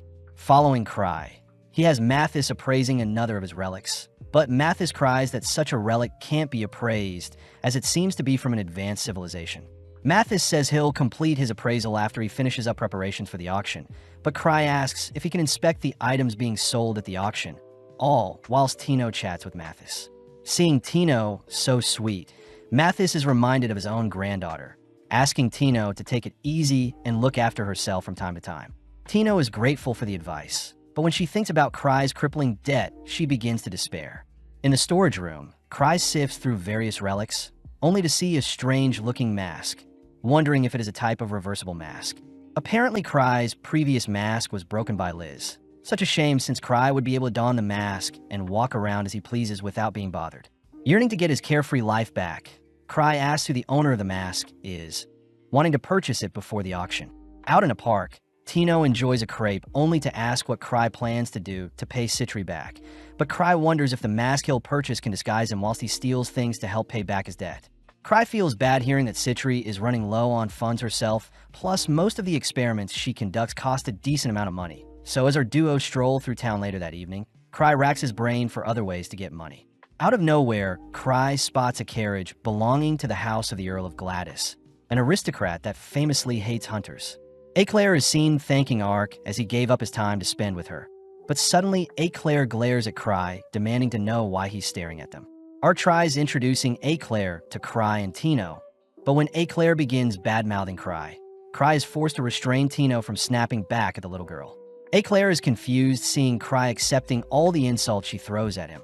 But seeing as it's time to leave, Eclair departs, leaving Ark to apologize for Eclair's rudeness. Cry takes the chance to ask Ark for money, but Ark immediately refuses, first asking what type of relic Cry plans to buy this time. And when Cry refuses to answer, Ark says he can't lend Cry any money. Cry takes the chance to ask other people in the room for money, cutting to the next day, where rumors of a powerful relic Cry is dying for will be in the upcoming auction.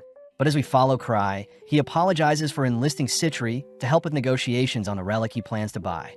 Citri utters that she is willing to give her life to ensure Cry gets his relic.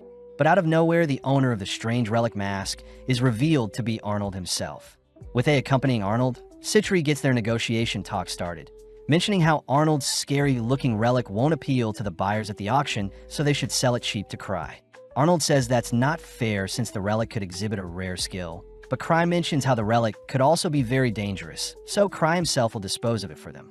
Arnold doesn't buy anything Cry says at first, but upon realizing who he is dealing with, Arnold suspects Cry is playing mind games with him and intentionally wants Arnold to keep the mask.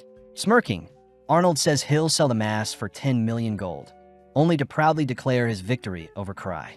Cry is confused at the low price, but before Citri can help Cry pay for the mask, several hunters offer up a higher price for the mask, ultimately ending with Eclair offering an absurd amount for the mask. Back at home base, Cry is depressed since he didn't get the mask after all, and after that stir of people offering up millions for the mask, it seems it'll be auctioned up at the event after all. Mathis had appraised the mask to be quite dangerous, and thanks to the rumors of Cry searching for an all-powerful relic spread, Cry won't get his mask, plus he needs to continue saving to pay Citri back. At that moment, Citri appears, revealing that she had actually been saving some money for the day Cry and her get married, unveiling a total of 800 million gold. Seeing Citri so infatuated by Cry, Eva reminds Citri that she can't keep enabling Cry's obsession with relics, but as the girls argue, Cry heads onto the balcony to get some fresh air. After some time passes, Citri says they should visit Eclair and see why she wants to buy the mask as well, cutting over to Eclair, who demands to know why Cry is visiting her. Cry mentions how they're here to chat, but Eclair begins to accuse Cry of using unfair tactics to reach level 8, refusing to believe a nobody like Cry is stronger than Ark. Eclair reveals that she plans to purchase and give Ark the all-powerful relic mask, so he can overthrow Cry. But Cry corrects Eclair, stating that Ark would never want someone else's help to defeat his foe. Citri also speaks up, declaring that they'll willingly put up 200 million against Eclair's bid of 100 million. But Citri says they'll give up if Eclair continues to bid more.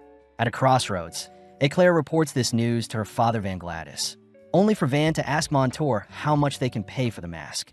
Montour says their family can pull together 1 billion gold in total plus some extra if they need to.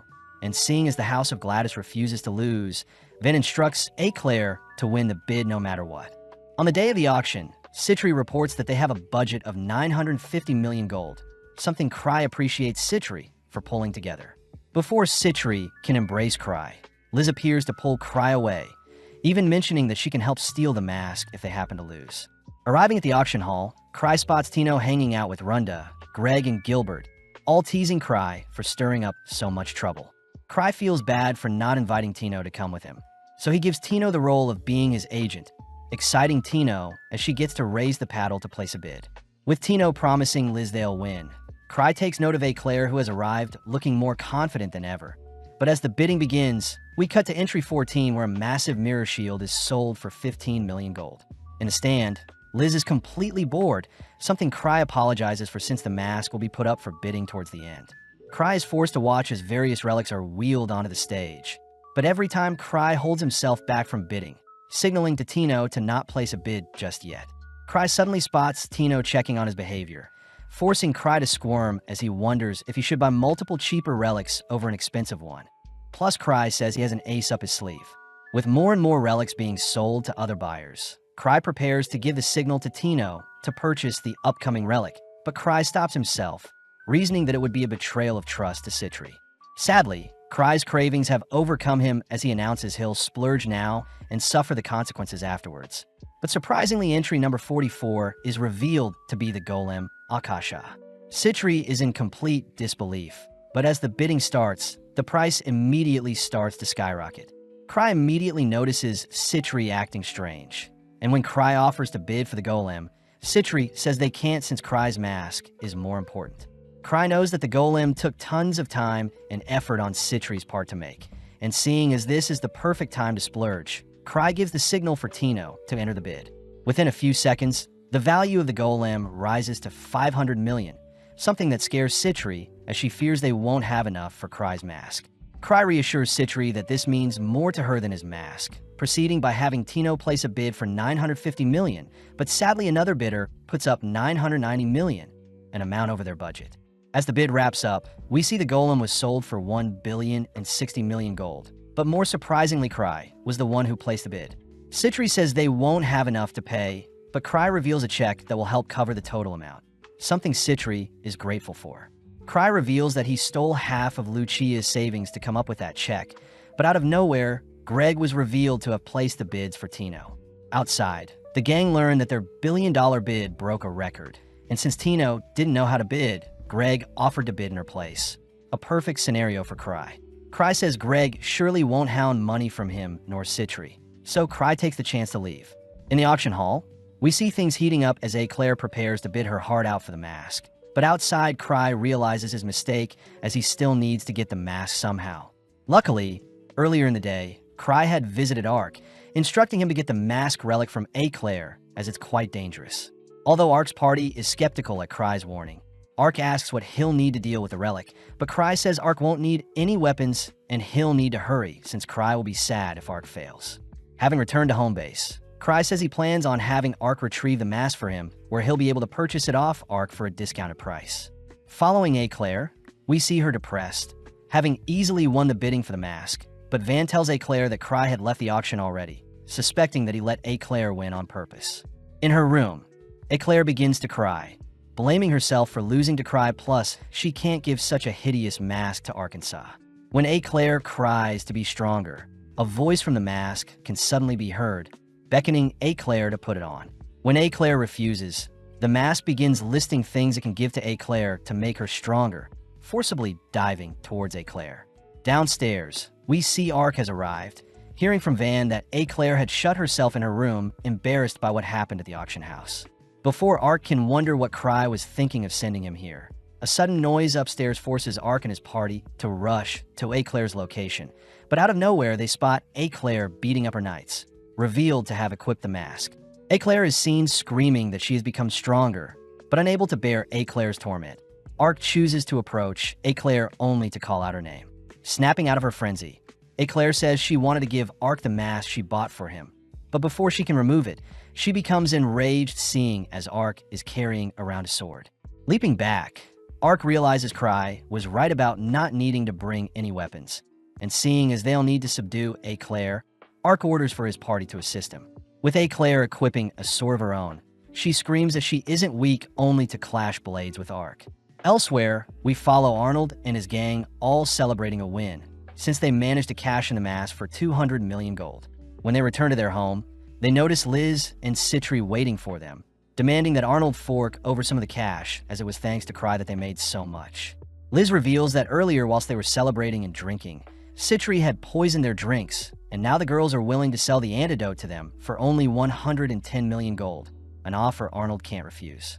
With Ark returning to report to Cry, he is surprised to see Cry has thrown a party to apologize to Ark, but Ark mistakes the apology for Cry, giving him so little information on the mask. When Ark hands Cry the mask, Cry hurriedly places it on, but before Eclair herself can thank Cry for sending Ark to save her, the cursed mask latches onto Cry's face. Funnily enough, the mask evaluates Cry's stats to be too low for it, immediately disengaging and falling off Cry's face. The series ends with the gang all gathering for a celebration, seeing as Cry had finally obtained the mask he wanted, and with Luke, Ansem, and Lucia still stuck on conquering the Night Palace. We cut to several days later, where Eva asks Cry to give his report on the 7th member of the Grievers, Eliza Beck, a level 6 hunter with the role of a thief from the Desert Nobles. Flashing back, we see a younger Tino dressing up only to head into town to run some errands. But her aunt warns the 11-year-old Tino to head home immediately after her shopping and not wander around too much. Heeding her advice, Tino heads to a bakery to pick up some bread, only to be warned by the owners that some red bandits have been kidnapping people recently, and that she should stay on the main roads and avoid back alleys at all costs.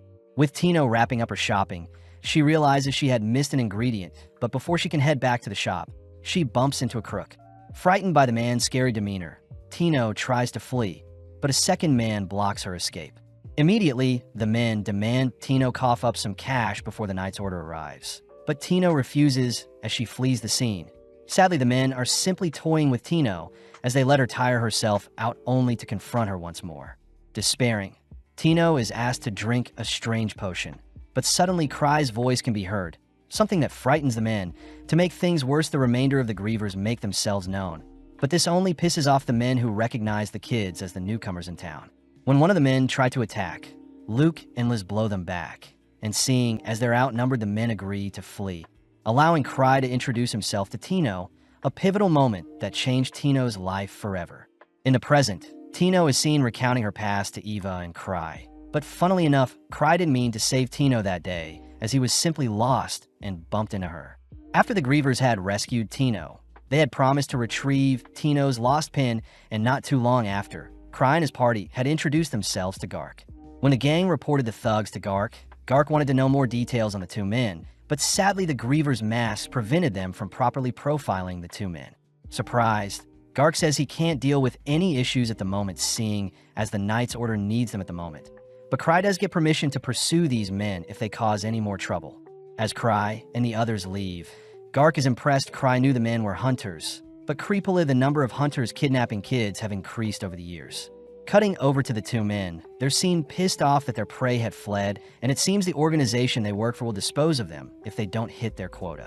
Coming up with an idea, the men declare that they'll recruit the Grievers to help with their evil deeds, and within a few days the men had offered Cry a position in their organization. The men had promised Cry a comfortable life in the capital if he came with them, but Cry didn't know what they were referring to, so he simply played along and agreed to follow them. With the men guiding our gang, they eventually reach a heavily guarded steel door, and upon passing through, Cry is asked to have a seat whilst waiting for the boss to appear. In the meantime, Cry is informed that the two men were the people who tried kidnapping Tino, exciting the gang as they can abolish the evil residing in the capital now that they're in the organization's hideout. Out of nowhere, a fancy-looking man introduces himself as the boss, and getting down to business, the boss asks the Grievers to work solely for their organization. Seeing the boss and his underlings' despicable faces, Cry asks if he could have time to think things over, but the boss asks the gang to check out their merchandise. Brought deeper into their hideout, the gang are suddenly surrounded by a swarm of hunters, and to make things worse, the boss shows off several locked-up kids they've kidnapped, announcing that they'll grow their criminal empire to surpass the Snake and Fox organizations, words that make Cry quiver. With the boss demanding Cry join them, Cry hesitates, but the boss's henchman immediately fires off a warning shot that knocks down Luke. Disgusted, Cry refuses the offer, a signal that leads Luke to spring back up and slice off the boss and his henchman's arms before they can react. It's revealed that Luke's mask had protected the bullet from piercing his head, and with everyone now agitated, we see the Grievers begin their brawl with the hunters. Whilst Cry and Ansem help to free the kids, we see the others decimating the evil doers, and coincidentally Cry stumbles onto Tino's pin. After a few days, the entire capital learns of the Grievers wiping out the criminal organization, and apparently even Gark and the Knight's Order couldn't hunt down the organization, something that has caused Gark to summon the gang for a word. Although nervous, Cry says he'll beg for forgiveness if they've caused an issue for Gark. But suddenly the gang bump into Tino, who has also been summoned. Seeing as it's the perfect time, Cry hands Tino her pin, a sentiment that makes Tino cry as she had asked for a photo to commemorate their heroic deed. In the present, Tino and Cry enjoy the sunset, only for Tino to remind Cry that it's been 5 years since they first met. Tino declares she'll make Cry proud and join the Grievers one day. But this makes Cry wonder if they should revisit the Aline Pillar's ruins in hopes of finding some more relics. Moving forward some time, we follow Tino meeting up with Cry and Citri at the Aline Pillar's ruins, but immediately Cry notices a hole in the ground that wasn't here before. Cry wonders if this anomaly could lead to the discovery of more relics. But Citri says she can't detect any mana disturbances, so such an outcome is unlikely. Cry feels bad for dragging Citri out here, but Citri says she was happy to come as the rabbits, and sand could have given Cry some trouble. And interestingly, Tino is dead set on exploring the new hole in the ground in search for new relics. As Tino heroically descends the ruins, Citri whispers to Cry that the hole has actually been dubbed by the Akash Golem as the hole used to belong to an old Noctis base. A location Citri says is disguised as a sand rabbit nest. Heading toward the crack in the ruins, Citri prepares to lead the way, but suddenly a strange man can be heard tunneling out from the crack, and as the man excitedly announces an amazing discovery regarding the sand rabbits, it introduces itself as Aleko, the sand rabbit researcher. Aleko cries that their research is meant to be secretive, but he is willing to divulge some of the things he found. And as we switch to Tino, we see her excitedly digging through some sand in hopes of finding a relic to make Cry happy, but she fails to notice a red beam of light spying on her. Having ventured underground, Aleko shows off a disheveled-looking lab he believes was constructed by the sand rabbits. Plus, Aleko believes the hole dug in the ruins was done by the king of Rabbit's Arena, Rex. Cry can't help but be bored listening to Aleko's mindless ramblings. And to make things worse, Aleko offers to cook the gang a rabbit meal. But this makes Citri to ask Aleko to show them some proof. Back on the surface, Aleko prepares to harvest a sand rabbit he has caught. But suddenly Tino can be heard crying for help, all whilst a massive sand rabbit chases after her.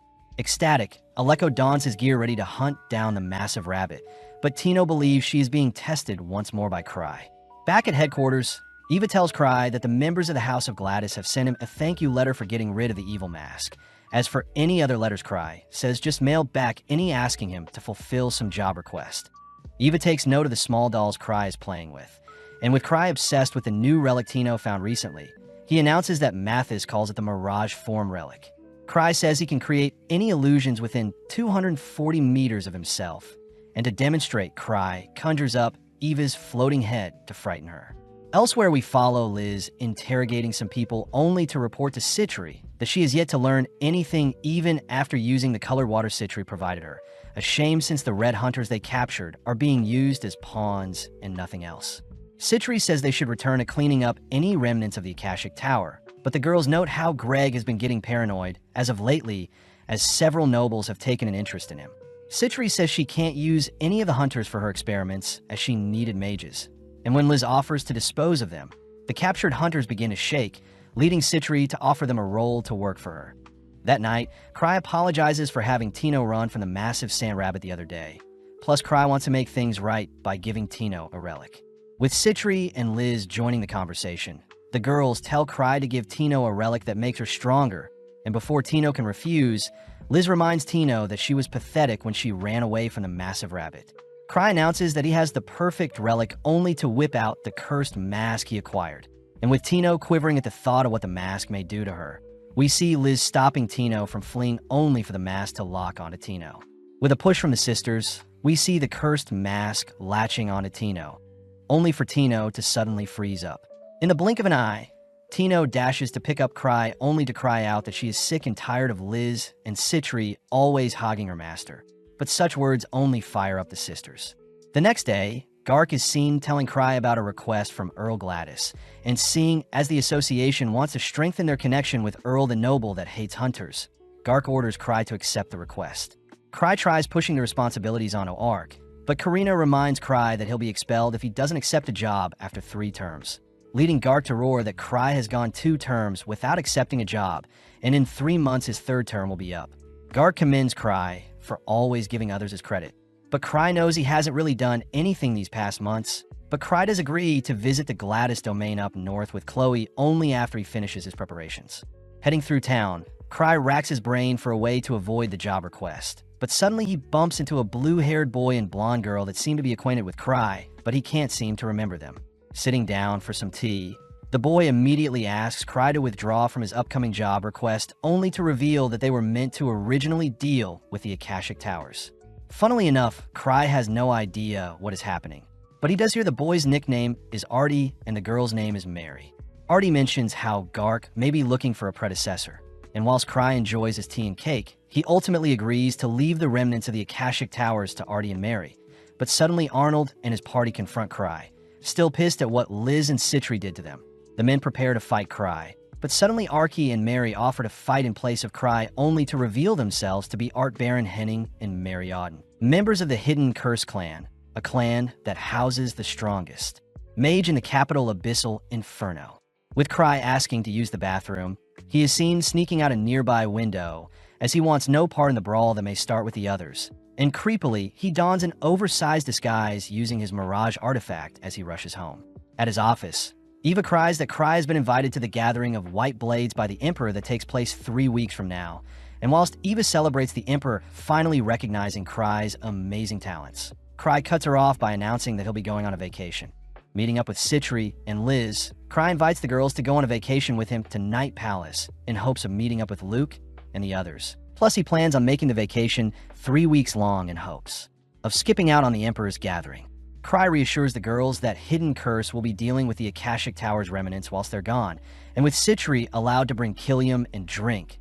We see Liz asking other clan members to join them on a vacation, only for everyone to make up excuses to avoid traveling with Cry and the sisters.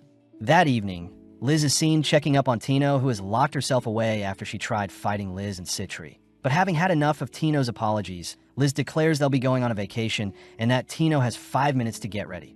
Meeting up in front of a carriage, Citri, with the help of her Electrocollars, introduces 3 of her new assistants, Black, White, and Gray, who will be traveling with them.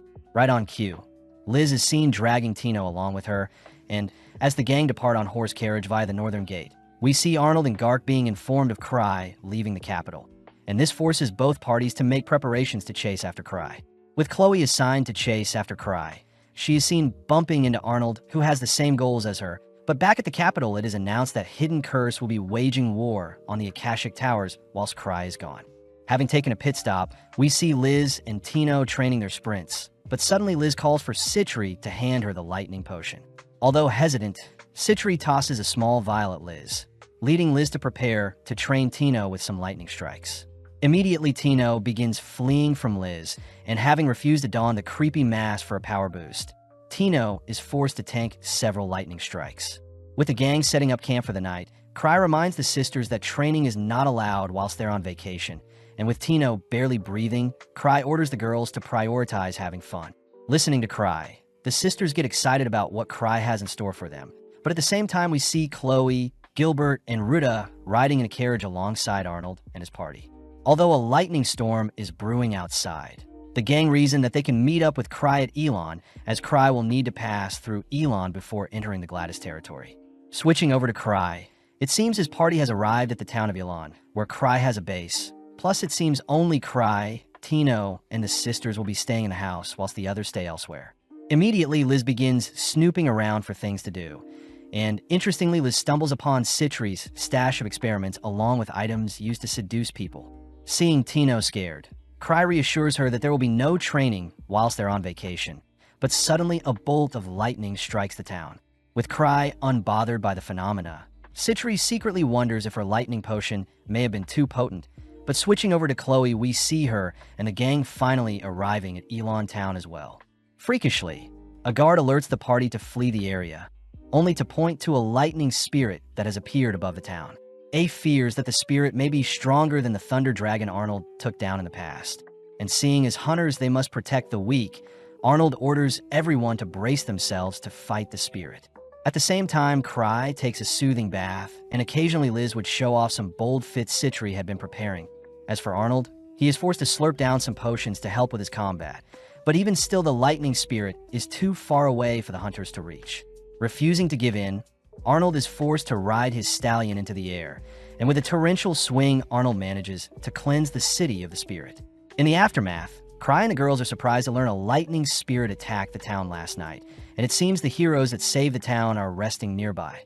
Cutting over to Arnold, he is pissed that Cry has yet to show himself, and to make things worse, it seemed they barely missed Cry as Cry's gang just left Elon Town. On the road, Liz and Citri are seen arguing over who gets to sit next to Cry, and seeing as Liz isn't budging, Citri offers to use her dangerous factor vial and conjure up a monster for Liz to snuggle with. Intervening, Cry grabs and tosses the vial outside, only to remind the sisters to play nice, especially since they'll be reaching the town of Gula soon, where there will be famous chocolate parfait treats for them. Tino refuses to believe Cry's words, as she wonders what trials are in store for them. As for the dangerous factor vial, it seems to have spilled out onto the floor, and strangely, there seems to be an army of orcs planning something. Arriving at Gula, we notice an army of hunters gathering, and with Citri donning a cute expression, she learns that an army of orcs have gathered near the mountains of their town. With Liz joining in to help extract more information, Tino stresses that the chocolate Cry was talking about before was code words for orcs, and to make things worse, Cry asks if Tino wants to buy some chocolate parfaits with him tomorrow. Seeing as the sisters won't allow Tino to refuse an invitation from Cry, we cut to later that night where Black, White, and Gray are camping alongside Killiam and Drink. The three hunters are annoyed they can't escape due to their collars, but out of nowhere, Killiam and Drink glare at the nearby mountains, and in the blink of an eye, they dart off into the night. Following the orcs, they're suddenly seen being attacked by Drink and Killiam, and seeing as the two monsters before them are too strong, the orc leader orders for retreat. Following Cry, it seems he has another home base in the town, and whilst Liz snoops through Citri's belongings, Tino despairs at the thought of having to fight some orcs tomorrow. Back with Arnold and the others, it seems they've stumbled onto the vial Cry tossed out his carriage, but right on cue, we see the horde of orcs Killiam and Drink scared away appear before the gang. Freezing for a second, the orc's eyes turn a deep red, having been affected by the dangerous factor vial, leading the orc leader to let out a horrifying roar. Immediately, Arnold and the gang are forced to brawl against the swarm of enraged orcs, but switching over to Cry, we see him leisurely enjoy some ice cream, only to head off to lay in bed. Creepily, a painting of Citri watches Cry from above, and when Liz asks Cry if they can share a bed tonight, we see Citri pop out of her own painting only to prevent Liz from making any moves on Cry. Deep in battle, Arnold and the gang are seen being overwhelmed, but out of nowhere, various sparks light up the orcs and the battlefield, revealed to be a fire spirit that is gathered before the gang. The next day, we see Cry and Tino at a restaurant preparing to order some chocolate parfait, but Tino fears that the people around her are secretly orcs in disguise. Seeing Tino stressed, Cry reassures Tino that nothing bad will happen to her, but Tino cries that she can't enjoy herself as she doesn't want to undertake another one of Cry's trials. At that moment, some other customers mention how the nearby orcs have been mysteriously vanquished, news that excites Tino as she can finally relax. But later that day, we see the town celebrating and thanking Arnold and the gang for saving the town. With neither Arnold nor Chloe knowing what is happening, we follow Cry and the girls walking past the crowd, and upon seeing Arnold being celebrated as the town's hero, the gang couldn't help but thank Arnold before they leave. Pissed, Arnold tries reaching Cry, but sadly a swarm of flirtatious women swarm Arnold to thank him. Back on the road, Cry wonders how he can avoid Arnold's tracking, and seeing as they need a shortcut, they'll be heading off the main road and over the Galus Mountains instead. Tino is immediately frozen stiff as the Galus Mountain is filled with dangerous creatures, all whilst Arnold and his party are seemingly stuck at Town Gula. With some time passing, we see Tino mortified by the number of monsters they've encountered and slayed whilst heading north, and interestingly Citri reports that they're entering lost giant demon territory. Cry hears that most people that encounter such demons never come back alive, and seeing as Liz is curious as to how strong these demons are, Cry allows Liz to spar with the monsters roaming outside. Excited, Liz immediately calls on Tino to get ready, and before Cry can hand Tino the creepy mask, Tino swiftly flees the carriage. The next morning, we see Liz satisfied by her training yesterday, and luckily, it seems neither Tino nor Citri's attendants were harmed last night, but interestingly the gang appear before a fork in the road. Suspiciously, one path is well lit and has an arrow pointing down it, whilst the other looks gloomy and scary. But before anyone can offer suggestions, Cry reasons they should head down the well-lit path. And strangely, there's something watching the gang. Switching over to Arnold and the others, they seem to be lost, but Chloe and the others fear that Cry is testing them, something Arnold questions as well. That evening, Cry is happy that they have yet to encounter any more monsters, and with Cry declaring they'll set up camp for the night, leading Citri to offer to cook for the gang. Gratefully, Cry says he'll fetch some water for the gang, sparking Liz to join him. Heading to a nearby pond, Cry fetches some water, only for Liz to spring out of the pond having slain a massive fish. As the sun sets, Cry helps straighten Liz's hair, whilst Liz promises to grow stronger and train Tino, and with the mood right, Liz prepares to make a move. Out of nowhere, Liz becomes pissed having detected a creature nearby, and when we cut back to the camp, we see a horrifying monster appear. As the creature easily blocks Killiam's punch, we see Tino try to cut down the monster, but it blinks away to evade, only to return to pummel Tino. Before Tino is squished, Liz appears blocking the blow, plus the gang identifies the creature to be a lost giant demon. Citri suspects that the demon purposely led them down the well-lit path and onto its territory, and with the demon grabbing and tossing a fiery stone at Cry, we see Liz intercept the blow. Annoyed, Liz pitches a throw of her own, and instantly the creature is blown back. But sadly, the sisters know that such a demon won't be slain so easily. The girls reason that Ansem and Lucia would be a massive help when dealing with such monsters, and seeing as the demon will flee and pursue them after some time, the gang reason they should start moving. Right on cue, we see the injured demon recover from its wounds, and as we cut over to Arnold, we see him enraged, having noticed a message left behind by Liz asking him to move down the same path as them, a challenge Arnold accepts. As Cry and his party head deeper down their route, Citri remembers that the lost giant demons love torturing their prey, so Citri reasons they should set up some bait to lure the demon away. Tino gets scared, fearing she'll be used as bait, but luckily Citri offers up a dangerous factor potion that may attract other monsters for the demon to fight.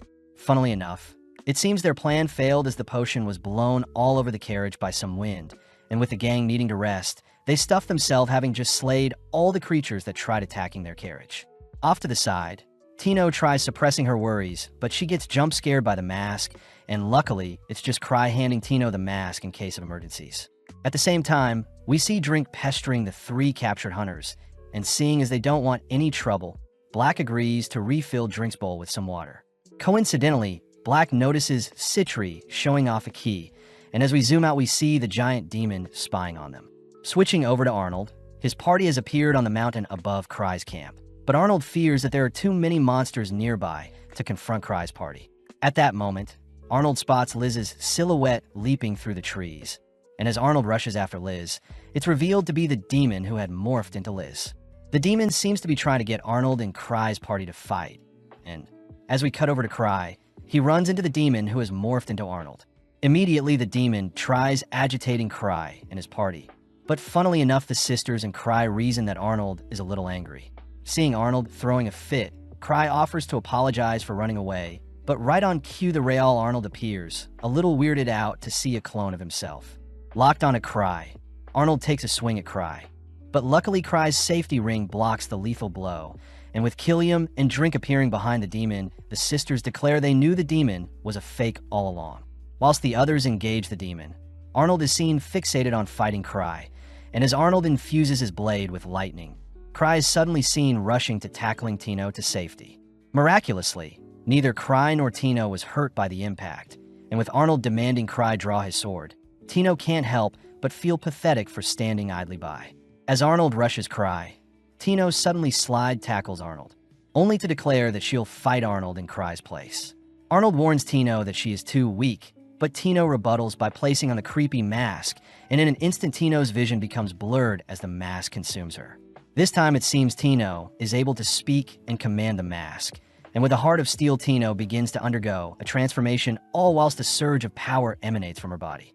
Liz is impressed by Tino's transformation, and having taken on the name of Super Tino, Tino begins her brawl with Arnold.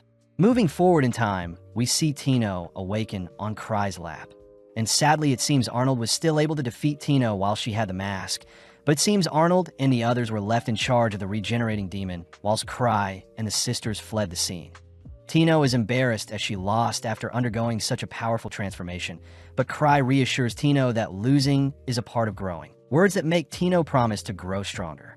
Tino finally builds up the courage to ask if she can join the grieving souls in the future, and with Cry and the sisters satisfied by Tino's conviction, Tino asks if Cry has ever lost a battle before, but Cry confidently says he hasn't. Back with Chloe and the others, they've managed to finish off the demon, but Chloe can't help but be amazed by Cry's trials as they are pushing Arnold and the others to become stronger. A is annoyed they've lost sight of Cry, but Chloe declares she knows where they may find them, cutting to a few hours later where Arnold and the gang are standing before Night Palace. Chloe says Night Palace is a level 8 vault the Grieving Souls has been trying to tackle, and with Arnold dead set on teaching Cry a lesson, the gang choose to enter the vault, but it's revealed that Cry and his party had actually changed routes and headed towards a hot spring instead. In the town of Souls, we follow Tino admiring Citri's figure, and with everyone focused on washing away their sorrows in the hot spring, we switch to Cry rejoicing. Cry can't help but admire the hot spring, whilst his hounding chain roams freely, and there seems to be a lack of customers at the hot spring due to a bandit gang terrorizing the nearby Gladys territory. At that moment, Cry hears someone humming nearby, and upon heading outside, Cry notices a creature bathing in the hot spring. Cry remembers Liz asking if he would hunt down a hot spring dragon with him, but having refused the offer prior, Cry now reasons that the being before him is simply someone's pet. Staying calm and marching towards the same bath, Cry nonchalantly enters the waters whilst the creature glares at him. But suddenly the dragon attacks Cry. Cutting over to Tino, she is seen washing her hair when Citri offers to scrub her down. But before Citri can do anything weird, the girls suddenly detect a dragon nearby, and it seems Cry had survived the attack thanks to his safety rings. As Cry tries calming the dragon down, he suddenly notices Tino and Citri appear, and seeing as this is a perfect test, Citri orders Tino to slay the dragon. Instantly, the dragon unleashes a water beam that disperses the girls, and although Tino is a little embarrassed, she chooses to steal her resolve as she rushes the creature. But suddenly her towel wrapped around her gets undone. Within a few minutes, the girls manage to knock out the dragon, but Liz can't help but tease Tino for having such a hard time against a baby dragon. But since Tino did knock down a hot spring dragon, it would technically mean Tino has the title of Dragon Slayer now. Whilst the gang discuss if they should butcher and eat the dragon can't help but sweat profusely, and as an act of desperation it clings to Cry, all whilst Gray spies on the gang. Later that day, whilst Cry plans some sightseeing activities, he bumps into Gray, who seems frightened, and suddenly Gray is seen handing Cry a key. It's revealed that Gray alongside Black and White had managed to steal the key to their collars, and whilst Black and White fled to the Gladys territory, Gray himself stayed behind. Not too concerned, Cry reveals that the men are free to do whatever they want, and as Cry and the girls explore the town that evening, they notice a hole dug in the ground supposedly meant to set up another hot spring. But it seems some bandits have halted the construction, and to make things worse, all the stores are closed. Luckily, there's a store selling dragon and demi-human buns, and interestingly, Citri has been conducting some research into these demi-human beings. Picking up some sweets, Cry munches on a red bean bun, but out of nowhere an injured Arnold appears before them. Before he can say anything, Arnold falls unconscious, and with Cry meeting up with the remainder of Arnold's party, he is shocked to hear they entered the Night Palace. When Arnold and his gang first entered, they were surprised to see so many phantom corpses, but when some high-tier phantoms appeared, Arnold and his gang were no match for them. As a last-ditch effort, Arnold had smashed the ground to create an opening to flee, and whilst the phantoms searched for them, Arnold and the others hid under the corpses of the deceased phantoms, and with Arnold's spear heading things, everyone managed to escape alive. In the present, 8 and Chloe beg Cry to forgive Arnold and stop his 1,000 trials, but funnily enough, Cry has no idea what they're talking about. Changing topics, Chloe hands Cry the request from Earl Gladys, and with Cry mentioning how he won't be accepting the quest, Citri reads that the mission requires Cry to vanquish the Barrel Bandit gang. The Barrel Bandits are a group of around 100 people that have relocated to the north, and before Gilbert can ask why Cry isn't accepting the mission, Liz and Citri mention how the bandits must have fled by now, seeing as they heard Cry was nearby. Writing this assumption, Cry reasons he should enjoy his vacation, but at the same time Arnold seems to be in a nightmare, and sadly, a phantom version of Cry seems to be haunting Arnold. Waking up, Arnold hears that Cry had visited recently, but feeling sorry for himself, Arnold leaves his room through a window, roaming the streets, Arnold feels pathetic and empty for not managing to complete Cry's trials. And needing to calm himself down, Arnold enters a hot spring, but coincidentally, he bumps into Cry. Boiling with rage, Arnold prepares to attack Cry. But having made up his mind, Arnold declares he'll return even stronger. That night, Arnold is seen ordering his party to make preparations to leave tomorrow. But at the same time, Cry passes by the massive hole whilst returning to his room. Out of nowhere, a bright glow can be seen, and with several strands of hair making way for a mysterious creature to appear, it suddenly appears before Cry. Not wanting any trouble, Cry says he is sleepy and tries fleeing the scene, but suddenly the creature wraps Cry in its hair only to disappear back into the hole. The next day, Tino is seen asking the sisters where Cry is, and whilst the sisters play some table tennis, they remind Tino that Cry is the strongest for a reason. At that moment, Liz is seen smacking the ping pong ball as Strange Girl, all whilst Chloe and the others wish Arnold well, as it seems they'll return to challenge Cry once they're stronger. With Arnold turning to leave, a strange man suddenly attacks Arnold. As for the Strange Girl, it seems she was easily able to block the ping pong ball. Recognizing the movements, the girls identify the girl to be a ninja, and with the girl unveiling its true form, she demands to know where Cry is. Refusing to answer, the girls ready themselves as the ninja duplicates itself, and right on cue Killiam and Drink appear as reinforcements. Sadly, once the ninja mentions how they've taken hostages, both Citri and Liz instantly surrender as they know Cry would have done the same thing. Outside, several beings wrapped in bandages have surrounded Arnold and his party, and having laced their attack with a poison, the men successfully knock down Arnold, revealing themselves to be the Barrel Bandits. The surrounding town is suddenly encased by rocky pillars, only for Jeffroy and Carton Barrel to make themselves known. Carton says it was thanks to Black and White's capture that they were able to set up this trap, and with news of Cry being captured, Jeffroy heads to speak with Cry, all whilst Chloe seems to have escaped the bandits' capture. Luckily, it seems the bandits had mistaken Gray for Cry, and all whilst this happens, Cry is unconscious in a hole, all whilst the strange creature watches over him. Back at the bathhouse, we see the Barrel Bandit gang have gathered all the workers along with Cry's party and Arnold's gang, and sadly the sisters can't do anything since they're hostages.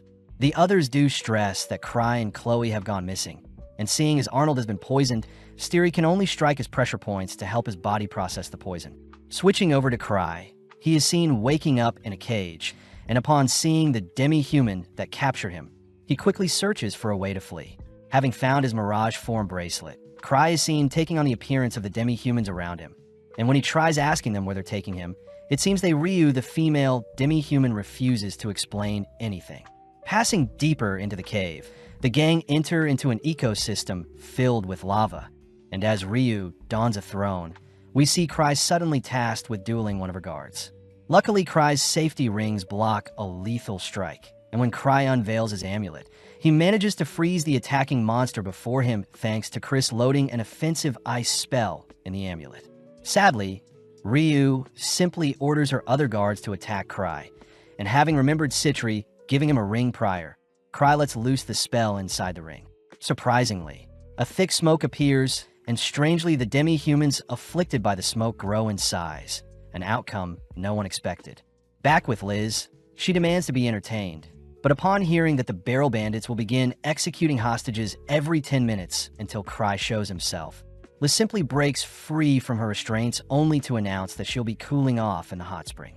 Before Liz can be stopped, a swarm of demi-humans emerge from the ground, and with the monsters attacking everyone they see, Citri uses the chance to heal Arnold only to task Arnold's party with freeing the hostages, whilst her party deals with the leader. Just like that, Arnold and his gang suit up, but outside we see the Barrel Bandits overwhelmed by the appearance of the demi-humans, and to make things worse, Ryu and Cry appear, something that catches everyone's attention.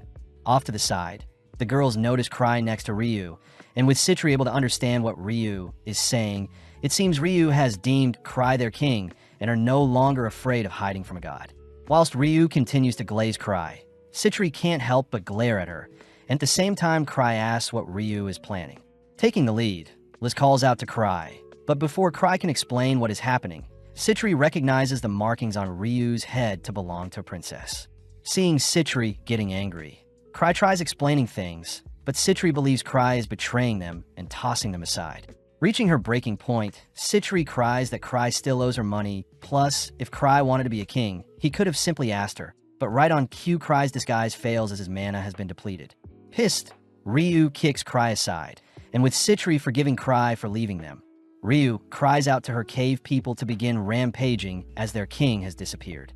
With such an order, the surrounding demi-humans begin to roar, but before the Barrel Bandits and Arnold's party can be overwhelmed, a massive tremble can be heard from the nearby volcano. With a blast of steam surging from the volcano, a massive dragon rears its head, a presence that prompts Ryu to leap towards Cry only to begin begging them to help. Citri realizes that the dragon must be the malevolent god Ryu, and her cave people are afraid of, and without warning the dragon unleashes a horrifying steam breath. Cutting over to Chloe, we see her attempting to escape the village undetected. But having run out of energy, she is seen calling for help only to faint. Back in town, it seems the dragon's breath has leveled the area where Cry and the sisters stood, and surprisingly Ryu is fine as well.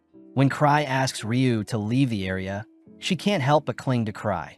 As for her people, it seems the other demi-humans refuse to remain on the surface as they flee back underground.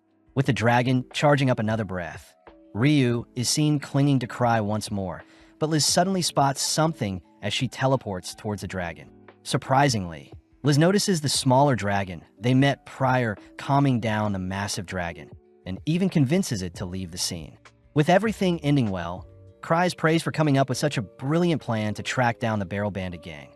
But out of nowhere, Tino transforms into a frog, and strangely most of the Barrel Bandit members transform as well. Right on cue, a massive man smashes a hole through the pillars surrounding the town, and having appeared beside Jeffroy and Carton, Ansem, Luke, and Lucia make themselves known, with Lucia using up a decent chunk of her mana to transform the bandits into frogs. Luke takes over and approaches the Barrel Bandits leaders for a chat, but this only excites Jeffroy and Carton, as they can now capture all the Grievers at once. Before Luke can say anything else, a swing from his wooden sword severs the enemy's arms, and when Cry meets up with everyone, he asks Ansem to heal anyone that has been injured. With Arnold arriving as well, it seems his party has all been turned into frogs, and when Cry asks Lucia to turn everyone back, Lucia cries that she wants to be praised as she managed to create a spell to turn people into frogs like Cry asked. As for turning everyone back, Lucia says Cry needs to slay the frogs, and with the snap of her fingers, Tino's frog body becomes consumed in flames only for Tino to revert back to her human form. Seeing Tino taking the chance to cling on to Cry, Liz and Citri glare at Tino, and with Arnold's members being reverted, we see the Barrel Bandits rounded up and sent away. With Arnold finally bidding farewell to Chloe, we see Luke asking more about the cave people and dragons that appeared, but seeing as 3 weeks have already passed since he left the capital, Cry says it's time to go home. Flashing forward into the future, Cry is seen standing in front of a god, and having entered the Peregrine Lodge by accident, the entirety of the Grievers, except Cry, was knocked out. Back in the present, Cry and his party are seen returning to the capital, and with half of the party running ahead, Cry excitedly mentions how the White Blades party should be over by now. But Lucia says something happened at the capital whilst they were gone. In the capital, we notice the streets badly damaged, but Cry first hands out buns he purchased as souvenirs for his friends. Cry says Sven yelled at him when he returned, and seeing as Cry doesn't know why, Eva reveals that war broke out between Hidden Curse and the remnants of Akasha, whilst Cry was on holiday. Additionally, a mage from the Akasha faction summoned a lightning elemental, whilst Abyssal Inferno from the Hidden Curse party summoned a fire elemental to retaliate. But luckily, the elementals seem exhausted and didn't cause much trouble. As Cry and Eva sit down for some tea, Cry barely remembers Arnold and his party fighting a fire and lightning elemental as well. But interestingly, Eva mentions that the White Blades was pushed back 3 days due to the conflict, so Cry actually made it back just in time. Mortified, Cry asks if Ark can go in place of him, but sadly Ark has already been invited as well. Cry says he doesn't have formal clothes to meet the king, but Eva says Citri had already taken his measurements and a tuxedo has been prepared. Additionally, Cry has a +1, and Ansem is too big to attend the banquet, so Liz and Citri make their entrance in their new dresses. But both girls begin arguing over who will be his +1 when Tino chimes in. The sisters order Tino to be quiet, leading Luke to offer to join Cry as he wants to fight someone strong. Refusing to take any of them, Cry asks Eva for a favor, switching to later that night, where Eva has donned a nice dress. Eva says she'll do all the talking tonight, and As she helps Cry adjust his clothes, she notices Cry has brought some hot spring eggs to bribe the people at the party. As we zoom out, we see a cloaked figure observing the duo atop a building. And as we enter into the party, Cry's amazed at how massive the venue hall is. Cry also notices an aristocrat greeting one of the blue-haired maids.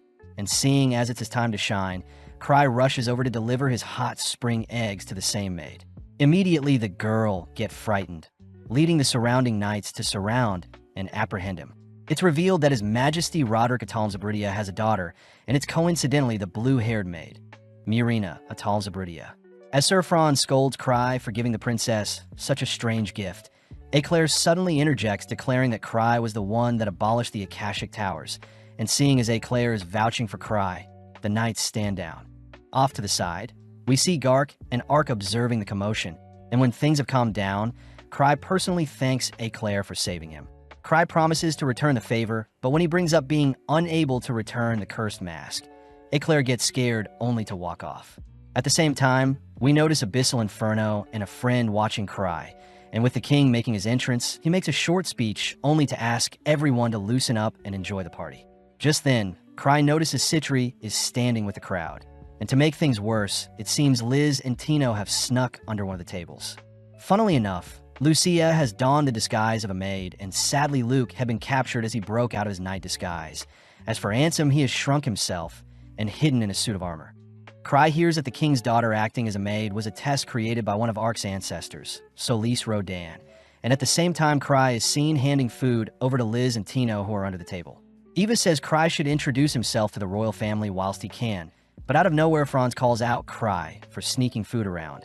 And interestingly, before Franz can look under the table, Cry points out a strange hooded figure. In the blink of an eye, Liz appears from the table only to kick the intruder in the stomach, leading Luke to toss his wooden sword to pin the person to the ceiling, and finally Lucia binds the intruder in a stone coffin. As the finishing act, Ansem appears and begins increasing his size thanks to the fluctuating fortress relic he is wearing, and with a punch rails the intruder. Under the table, Tino wonders what she should do, but Citri appears, having decided to hide alongside Tino, as it seems the intruder has vanished. With Gark and Ark staying alert, Abyssal suddenly casts a fire spell to track down the intruder, and with a massive explosion, a hole is blown into the side of the building. With things calming down, Cry takes the chance to snack on some chocolate, and as the party wraps up, Cry is happy he didn't have to meet the king in the end. On a park bench, Liz calls Citri useless for seducing a man to enter the party, but wasn't any help capturing the intruder. But before the sisters can argue some more, Citri says the attacker is probably a fox. Since Liz and Ansem mentioned that the attacker felt light, Citri says the nine-tailed shadow fox criminal organization must have been the mastermind, and they are on par with the snake organization the Grievers dissolved in the past. Elsewhere, Franz apologizes for not being able to capture the intruder, and with Franz promising to assess the dragon eggs Cry gifted the princess, the king wonders what Cry is thinking. Regardless, the king will have Ark strengthen their defenses, but outside we see the hooded figure grasping a strange glowing orb.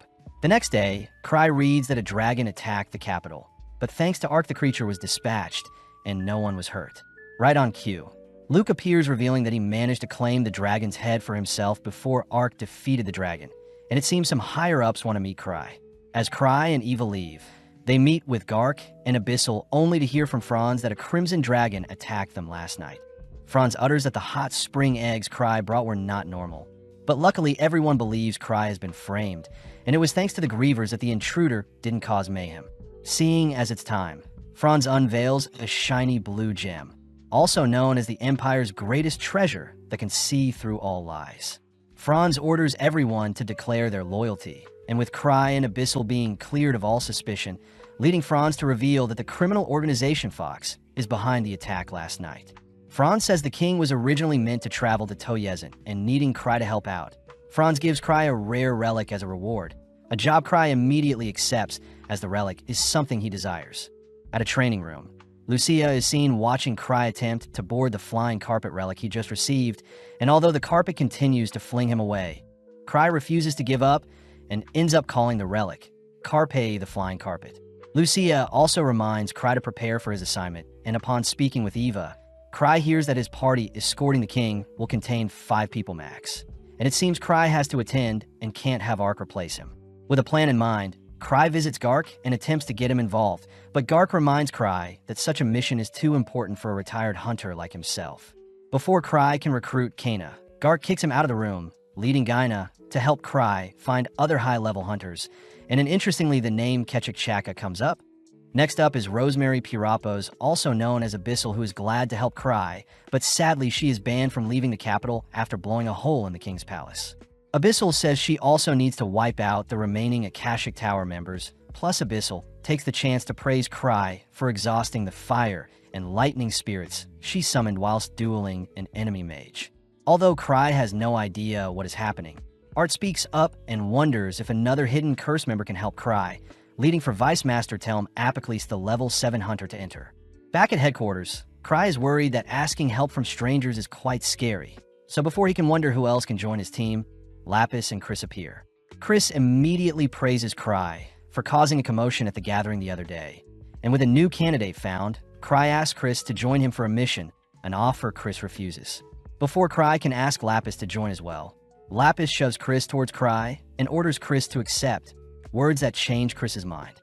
With 3 people recruited, Cry racks his brain for other people, but suddenly Citri appears offering to join.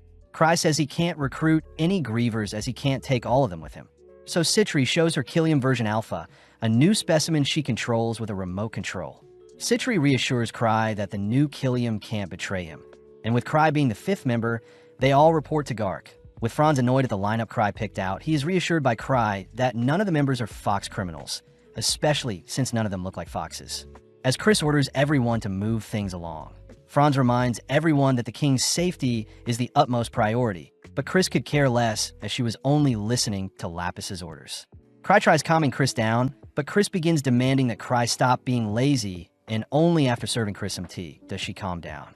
With Cry refusing to accept changes to his lineup, we cut to Citri and the Grievers who are plotting to assist Cry in the shadows, and it seems the foxes are making their moves.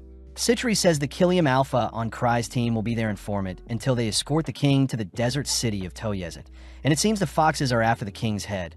Luke fears that the 13-tailed fox from the Peregrine Lodge will be too much to stop even for the Grievers. But luckily they're talking about the 9-tailed Shadow Fox organization, and it seems there is no leads to track them down.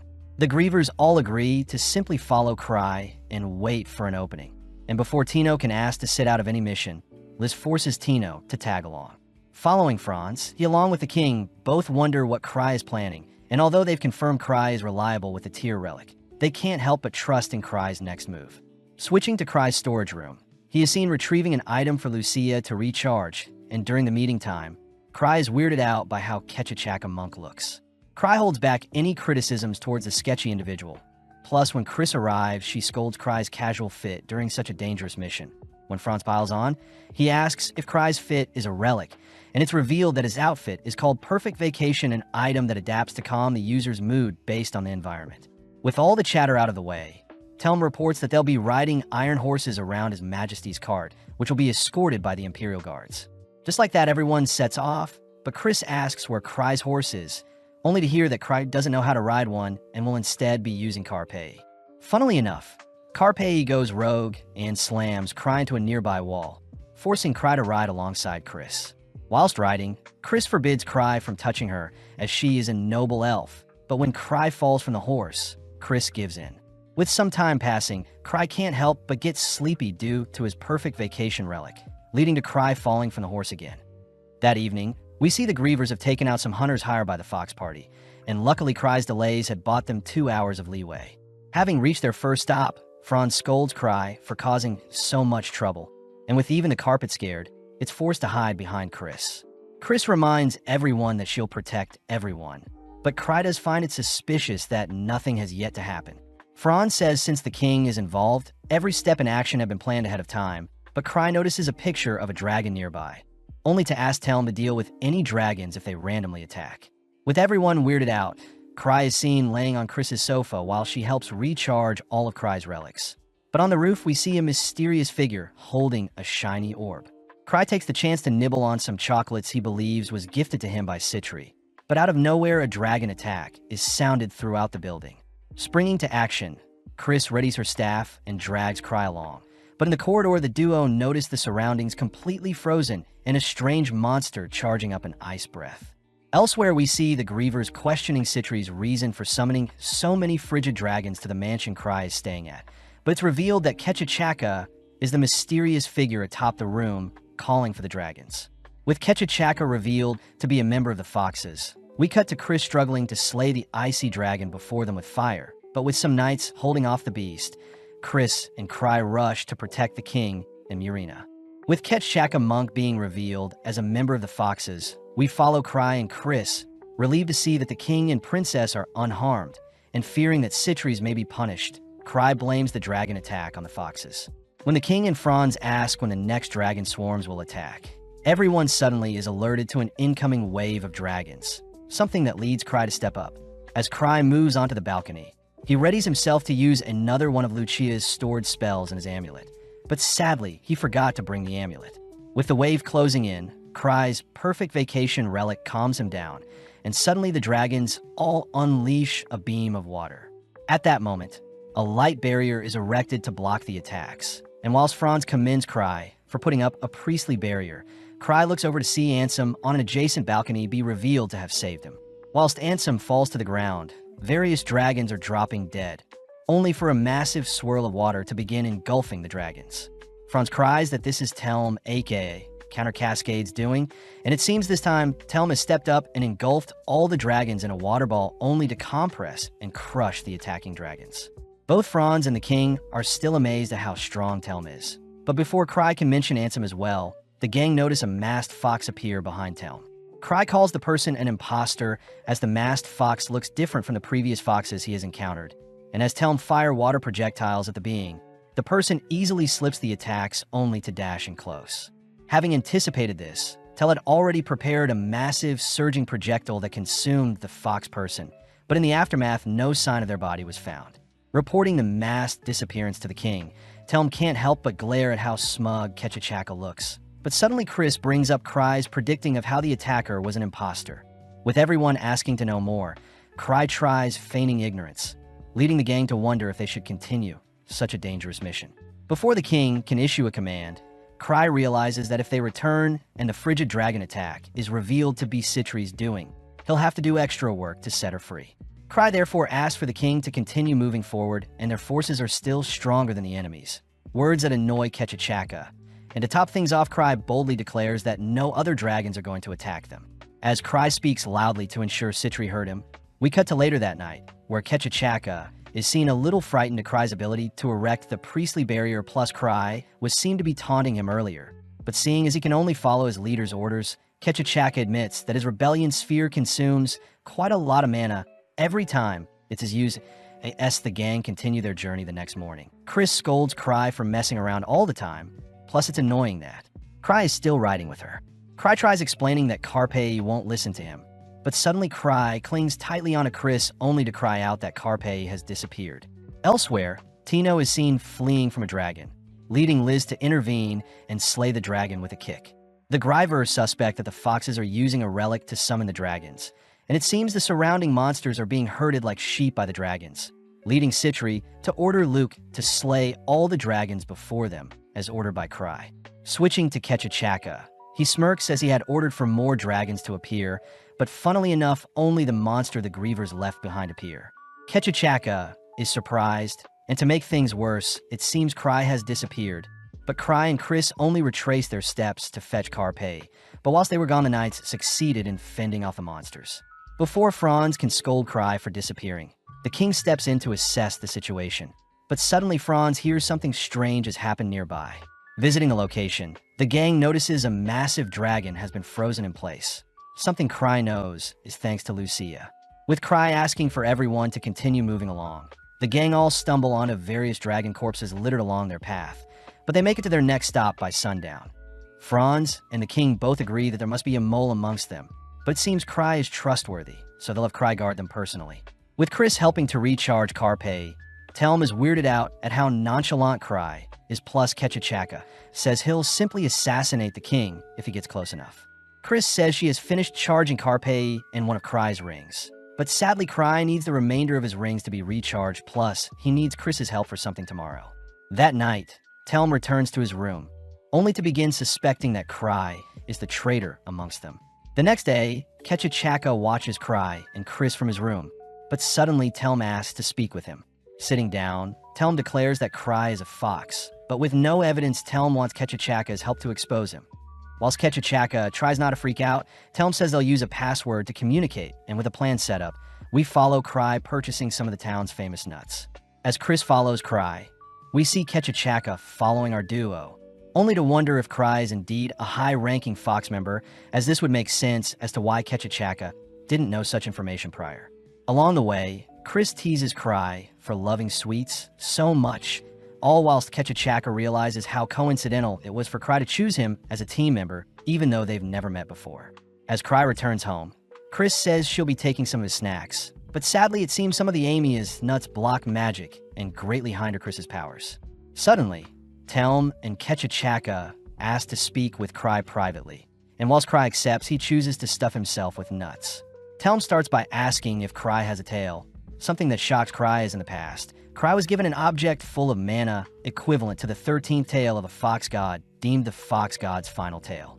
Cry asks how Telm knows, but Telm simply begins interrogating Cry to confess to being a fox, but Cry is confused.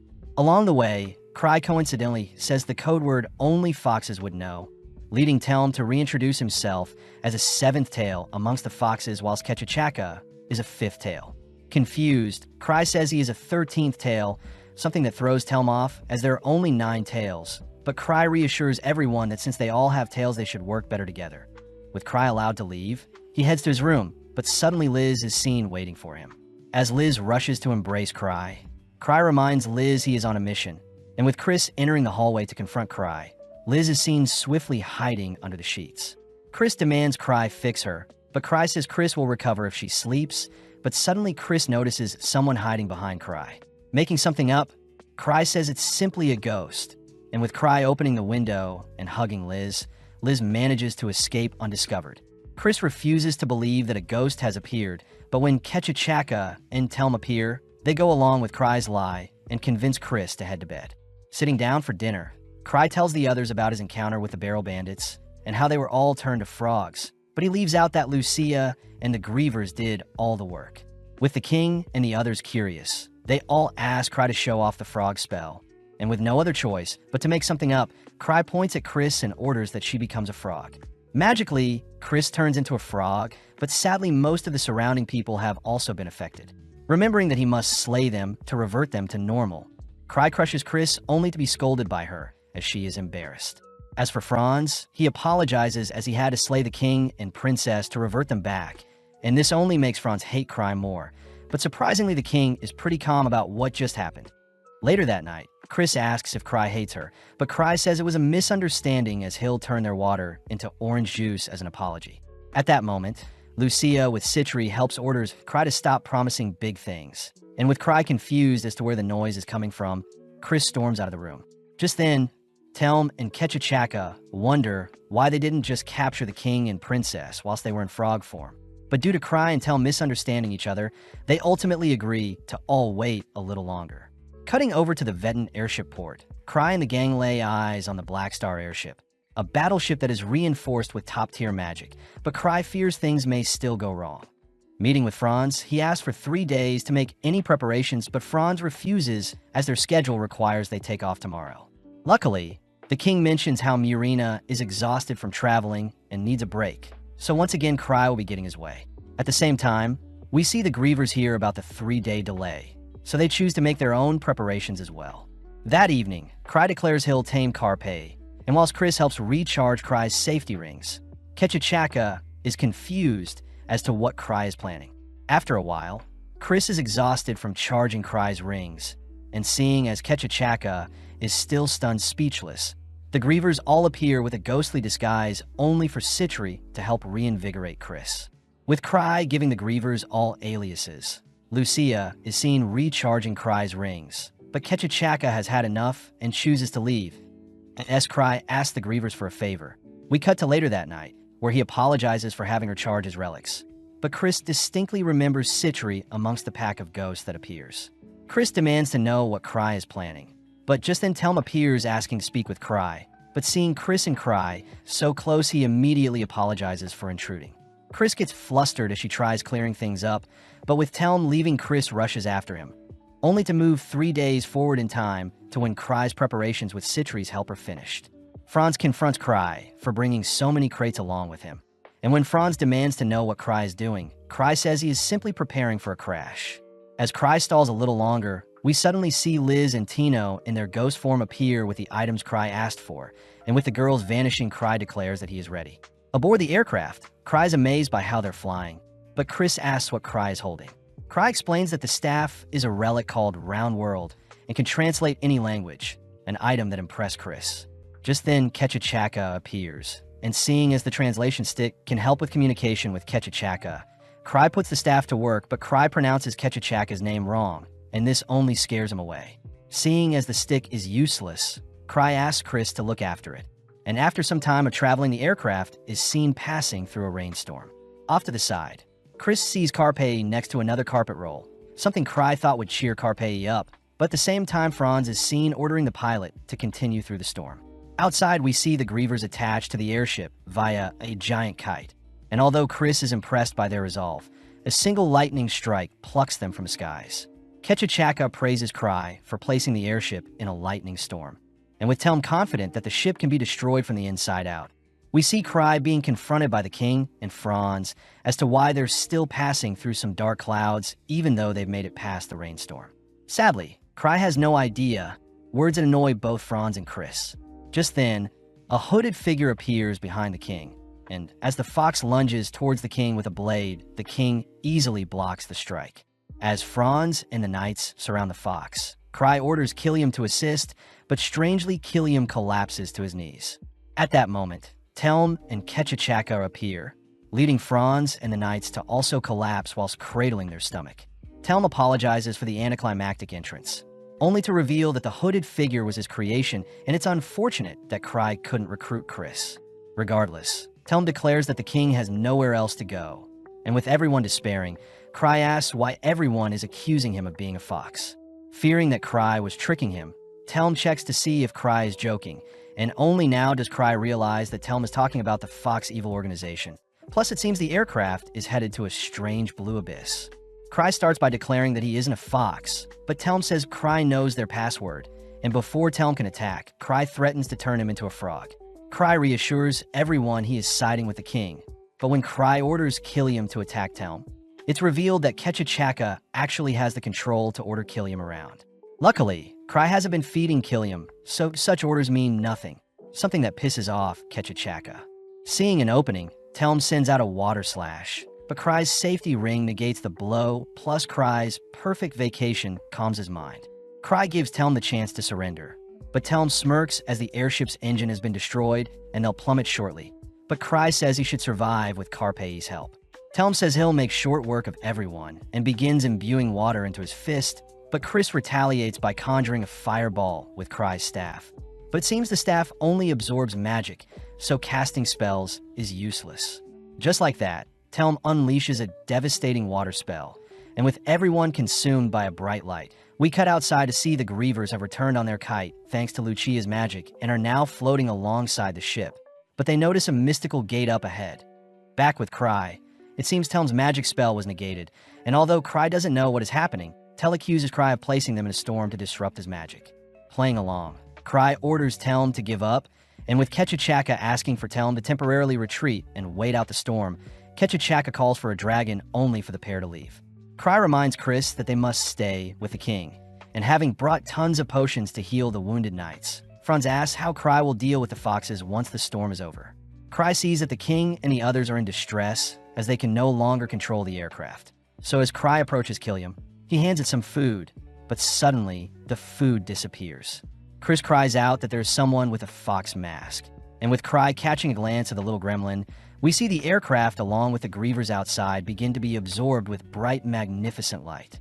Chris and the knights seem to be weakened by the dense mana around them, but having felt this sensation before, Cry says they've entered the Peregrine Lodge again. Just then, the little fox child that stole the food welcomes Cry, and whilst they chat, Chris tries attacking the fox, but Cry asks her to stand down.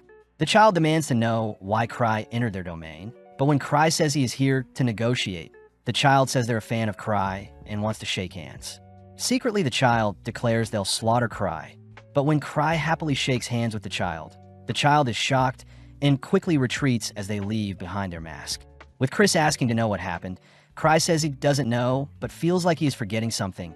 Plus, the king wants to know where they are. Cry reveals that they're in the Peregrine Lodge, a level 10 vault he's only ever entered once, and the only way to leave is to negotiate with the boss. Cry knows he is the only one that can do the negotiation since he is too weak to be affected by the dense mana. And with Chris forcing herself to follow after Cry, they suddenly enter into a different realm when they leave their current room. Once again, the fox child greets Cry and demands some fried tofu. But when Cry says he doesn't have any, a streak of lightning forces Chris off her feet, but strangely Cry is unaffected. Just then Cry remembers something, and in the past, it seems Cry had met the kid before and made them promise to never attack him or his friends in exchange for some fried tofu. Cry also remembers that people can't lie in the treasure vault, and this would explain why the child couldn't attack Cry when they were shaking hands. Out of nowhere, various glances are seen peering through the surrounding mist, but a voice rings out as they reassure Cry they mean no harm. As the male fox greets Cry, he remembers him to be the young man who couldn't sense danger. So as Cry is invited for a chat, they mention how the man's mother prophesied they wouldn't meet for another 100 years. The man says he had moved their domain into the skies to avoid Cry. But now that he is here, the fox apologizes as the fox from earlier tried attacking Cry, and recently another fox demanded tofu from Cry. Heading to greet the fox's mother, the man opens a pair of doors, but immediately dense amounts of mana surge out and force Chris to feel lightheaded. Cry reassures Chris he'll figure something out, so as Cry heads inside, the man reassures Chris that Cry follows the rules. As for Chris, she should know her place. Inside, Cry heads towards a gate, and thanks to his clothes, he is calm and collected. As various blue streaks of flame give way to the mother fox, she demands to know why Cry is here, so Cry is forced to improvise. Outside the airship, Liz and Luke fail to enter the airship as the Peregrine Lodge has sealed it away, and the ship seems to have been frozen in space. At that moment, Tino cries that a dragon is headed their way. But back with Cry, he is seen desperately begging to be returned home. The mother fox says begging won't work this time. Plus, her prophecy has been contradicted since Cry has returned, but Cry says it's fine to be wrong every so often. Annoyed, the mother fox roars for Cry to know his place. And having had enough of Cry, the mother roars for Cry to leave. Just like that, Cry is seen returning to the others with a tail in hand. And with the man mentioning that the tail represents the mother fox's life, Cry wonders if he can defeat her if he claims all of her 13 tails. The man is intrigued, but Cry says he doesn't plan on coming back. And with Chris fine now, the man agrees to send everyone back, but the foxes need to collect first. Turning to Chris, the man asks Chris to hand over the most valuable thing she has with her, but back outside, we see a 5-headed dragon crash land onto the aircraft. With the 5 grievers ready to take a head for themselves, they all leap in a battle, with Steery tossing an explosive vial to kick off the attack. Next, each griever takes turns dismantling and decimating each of the dragon's 5 heads. But surprisingly, the creature sprouts a 6th head. Seeing as this is perfect, Liz calls for Tino to take down the head, and with all the grievers cheering Tino on, she becomes inspired to make them proud. As the head charges up a beam, Tino tries her hardest to reach the head, but having fallen short, Liz steps in to give her a boost. Drawing her mask, Tino transforms and kicks a hole into the creature, but sadly she begins to fall to her demise. With Lucia forced to help out, we cut back to the Foxman, who says Chris can't trade and Cry as he must return home. Chris becomes flustered as she says Cry isn't important, but the man says he can read minds. As a compromise, Cry says Chris is the thing he values the most, something that makes Chris blush, but the Foxman says Cry values a carpet over Chris. In the blink of an eye, everything returns to normal as Cry makes his return to the cabin. It's revealed that Cry gave the man the carpet that was meant for Carpe, but most importantly, the airship has resumed its descent, so Lucia rushes to cast spells to soften their crash landing. Chris and the princess are seen riding Carpe to be safe, and with Cry as calm as ever, Lucia is seen equipping the fox god's final tail and is drawing magic from it to sustain herself. As the final act, Ansem rushes to enlarge himself and catch the airship before it crashes into the desert city nearby, and it seems they've made it to Toyezent in one piece. In the aftermath, Killiam rids himself of his armor. As for Telm and Ketchachaka, They have been abandoned in the Peregrine Lodge.